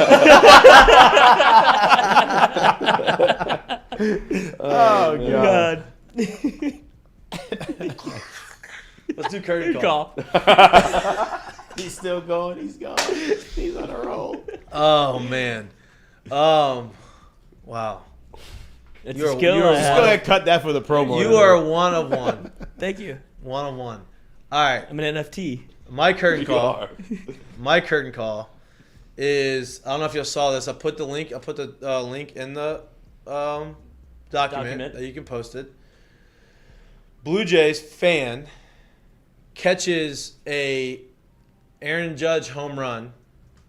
So this is Yankees are playing in Toronto. You have a Blue Jays fan that catches the homer. There's this young Yankees fan there watching. This guy catches the ball, and you've seen a lot of like older people, adults, fight little kids for baseballs. Steve Bartman. Yeah, like just like for some reason this baseball is whatever. This guy catches it, hands it to this little kid, to Aaron Judge homer, and this little kid starts bawling his eyes out like in tears of joy because he's super happy about it. Look at him. Look at that face. I mean, That's not even his dad. that is pure joy from this little kid. And to me, like that is like what baseball is about right there. That's my curtain call. Shout out to this guy. I would push back a little bit and say you got to earn it. You know, those baseballs are hard to get. Oh I remember the first one I caught. Did you actually catch it or you run it down? No, I caught it. It Were was you- Were you of in the drinking air. age or were you? No, I was 12. Where? We were in San Francisco. You call a home run. Wasn't a home run. It's a throw in from the first baseman, but that still counts. I call him from Craig Biggio one time. Nice. Well, did he get hit by it and then throw it to you? No, he made a sliding catch over hit. the sick. Oh, Third out, nice. came in. He looked at me, made eye contact with me, and gave me the point and tossed it to See, me. I think My that buddy counts. boxed everybody out around me so I could catch it. It was great. I domed up some kid. He was probably 8. I went over the top, got it from Mossed. him. You just got yeah, mossed. mossed him. That's my curtain call. Yeah, that is awesome. I also disagree with you. See, yeah, I know, but this is really what makes baseball great. Yeah, because Like, this you kid's won't- a fan, like a diehard fan. and that's the age where baseball sinks its teeth into you, and Yeah. you're like, this means Like, more to me than any other Aaron sport. Judge is Jesus to him. And Right. Aaron Judge hit it. Like, it's a lot, you know? Like, that's cool. That's my curtain call. My curtain call is I don't know what they're doing in Colorado, but I appreciate what they're trying to do. They're just giving you some life advice up there. Life pro tip during the game. And it says, obviously you can see it on the screen, but for those for the pod, it says life pro tip, game notes. Don't put up with anyone who is reckless with your heart. Life will be dramatically better if you don't pay mind to any heartbreaker. Unless it's a Pat Benatar song or the Mariah Carey song or the Led Zeppelin song. So to sum it up, song form heartbreaker, okay. Real life heartbreaker, tell them to scram. This is what baseball has become because it's so long. But I appreciate these people in Colorado who obviously released Mik'dUp. So I was about to say, Writing I some think game that notes. they went down the street to the dispensary over there. What inning and was they that? took a little bit too much and put that. And this guy, I mean, this guy might get fired. Whoever wrote that was probably crying when he wrote that. Or dude, he may have just gotten broken up with. Yeah. He might have. But that's my curtain call. Just, different ways to keep baseball interesting. And this guy, clearly, that was that's not like his the job. Instagram. That's like the Instagram stories of somebody that just happened and given like this like very, very, very like heartfelt. I'm living for myself now, and something happened. Obviously, that's why they did it, and they're really depressed, but they're trying not to be depressed. That's what the guy's doing. That's You think she yeah. saw the story? Yeah. She didn't see it. She won't answer my text, but if I put it on the big screen at the Rockies she is game. going to. You have to. You have to. I know, you work here. Curtain calls, boys? I got one. Shout out to New York Rangers fans. I'm a Rangers fan. They lost last night I'm so against the confused Penguins. at your fandom. Me too. Oh, you pick both. We've been over I know. this. I'm so confused at it. I just don't know. Jets, Rangers, and Celtics. Well, I'm not gonna be a Knicks fan. And, yeah. I mean, And Yankees. I can pick. I can't. yeah, watch Yankees. That's the Boston. one that confused me the most. Like he's a Boston basketball Yeah, fan, but right. a New York like that's a baseball hard. Like the Yankees and like I feel like you'd be a. I thought everything Boston was hardcore. Yeah. Like But you'd legit. be a Red Sox fan. Celtics, Penguins, No, Bruins. Bruins. That's Pittsburgh. Celtics, Bruins, Red Sox. Reds. I thought it was all hardcore. Like they just live, die. That's what it was. Are you the only one that's a Yankees fan in your town, in your friend group? In my friend group, yeah. Are you closer, Connecticut? I'm an hour from Boston. And how far from New York? 2. So you're front running. He cherry picked it. Yeah. Just Well, one. no, I mean Celtics because Ray Allen went to the Celtics when I was 9. Oh, Okay, yeah, that makes okay, sense. okay. There's a reason there. What about the? Yeah, what about the Yankees? Just because they Patriots. win a lot of championships. Derek Jeter was my hero. Okay. As a kid, I was like 3 years old, and I would go up to people and be like number 2, and they'd be like, what are you talking about, kid? My mom would be like, Derek Jeter. Okay, Get see, outta okay, here. so you have reasonings why. I get The Jets? Did you just get motherfucking Yeah, where did the Jets Boston come at from? 2 years The old? Jets, I just got fucked by life on that. Yeah, how'd you one. get? I think God made me a Jets fan to show women that I'm going to be loyal and like would never Okay. leave them. So, I like the Through Jets. thick and thin. To show a woman. That's a great Personality one. trait. Yeah, it's That's a a great personality one. trait. I'm That's a loyal. great one. But anyways, with the Rangers, it was a 3 overtime game. I think the game was the game started at 6 and ended at like 11 o'clock. I think it was like a 4-hour game. But shout out to the fans. Because of 3 overtimes, they pretty much watched 2 hockey games for a ticket of 1. They got twice their money. One guy skated 47 minutes last night. I bet you he's not feeling very good today. Those quads. That Quads? quad pump. I bet you still went out and partied after the game because hockey players party harder than anybody. Oh, they're Yeah. wild. Those guys are nuts. They're Nuts. wild. He just has a lower leg injury. That's all they put on there. That's what I love got about one hockey. curtain call. I wasn't expecting us to speak about it earlier today.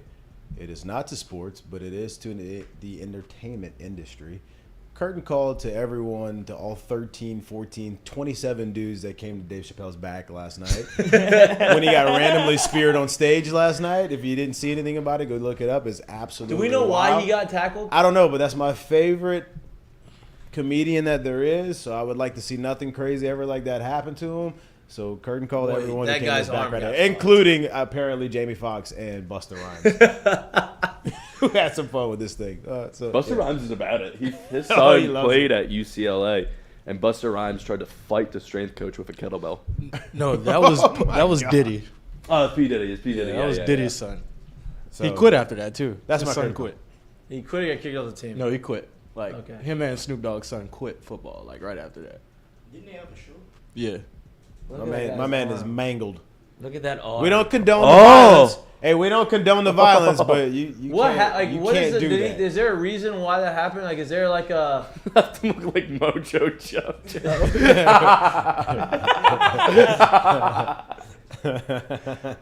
It's tough. Is there a reason, Dude, how is That he?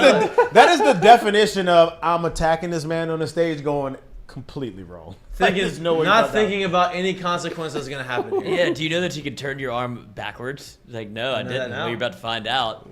Uncle. Oh my God! I mean, that's worst case scenario. That's tough. What a show! Great show. Oh, Great show. 30 OT minutes was over the firm show. today. What a great show. do you think you just slept on it wrong? Because sometimes that's what my arm feels You're like. gonna be doing a lot of wrong sleeping soon. Yeah. It's gonna be good. I hope he's not That'll be right-handed. good. You know what's gonna happen though? He's gonna try to sue somebody. Yeah, That's gonna happen. You can't sue. It's gonna happen. It's supposed to be He's up gonna try. there. He's gonna try to. He's gonna try. I'm telling you, that's what's gonna He happen. ain't gonna win this one though. That's Oh, the maybe world we live Get in. Gordon. The world we live in. I don't think getting over to take that case. I don't think so either. Spencer Callahan. Yeah, better call Saul. Yeah. Yeah, that's the better one. America Samoa University. What a great show today. Thank y'all for listening to our bullshit. Thank you for tuning in. Thank you for being a part of it. Don't forget about Modesto on Thursday. We have, not only is it Thirsty Thursday, it is Cinco de Mayo. And cornhole tournament starts from 4 to painting. 6, not 5 to 7. There's a pinata. Yeah, I love pinatas. Actually, I hate pinatas. What if it's kind of like the pinata from Project X or the Gnome? The Gnome. That'd be nice. Then I would be in. That'd be nice. Let's see what we can do. See us out there. We're going to be there. Come get some drinks. Come get some food. Win some cash prizes. Think that's up to $300-$400. He said first place on the cornhole tournament. Sign up. We will put out another tweet today with the email address if you do want to sign up. Check that out. Also, check out Friday. We have a live watch party at Uncle Earl's. Our Caesars has a live watch party at Uncle Earl's at 6 o'clock for the game against Alabama. Our show is live 4:30 to 6 from Uncle Earl's. We will have food, drinks, entertainment, fun. Me, Jay Mitch, all the boys will be there. We'll have a lot of other people coming in and out as we go. Come have fun with us and support the show, support Caesars, support Uncle Earl's. And Shout out Ochinko winning his flight at the U Club Match shout Play out Sean Championship. Ochinko for winning his flight at U Curtain Club call. Match Play. Tough to do. Likes to take people's souls. Tough to do. He's feeling himself. He should This be. and this is after the Girth Brooks concert. Oh, he's He a grinded warrior. through it. He's a He warrior. mentally battled through everyone else. Yeah, He'll let you know it too. He'll let you know it. Girth Brooks grinded through it. Girth. Yeah, it's a tough combo. On the English is a beautiful language. It's a tough combo. Like, subscribe. We're on YouTube Mondays and Wednesdays from 11 to 1 live. We are on YouTube Fridays 4:30 to 6 from Uncle Earl's live. We're on all podcasts: Apple, Spotify. Girthquake. Did you say Girth Brooks to Jay Johnson in that interview? subscribe, I he did. Yes, he did. Yes, and he laughed at He it, also too. got He benched. did. Like, got subscribe. Like, subscribe. We're here all the time. We love you. Thanks for supporting He us. gave us a chuckle to it. Get in our comments. Talk to us. Interact with us. Thanks for watching. We will be back with you on Friday. You're watching Mik'dUp, brought to you by Sterling Automotive. Peace. Peace. Gareth.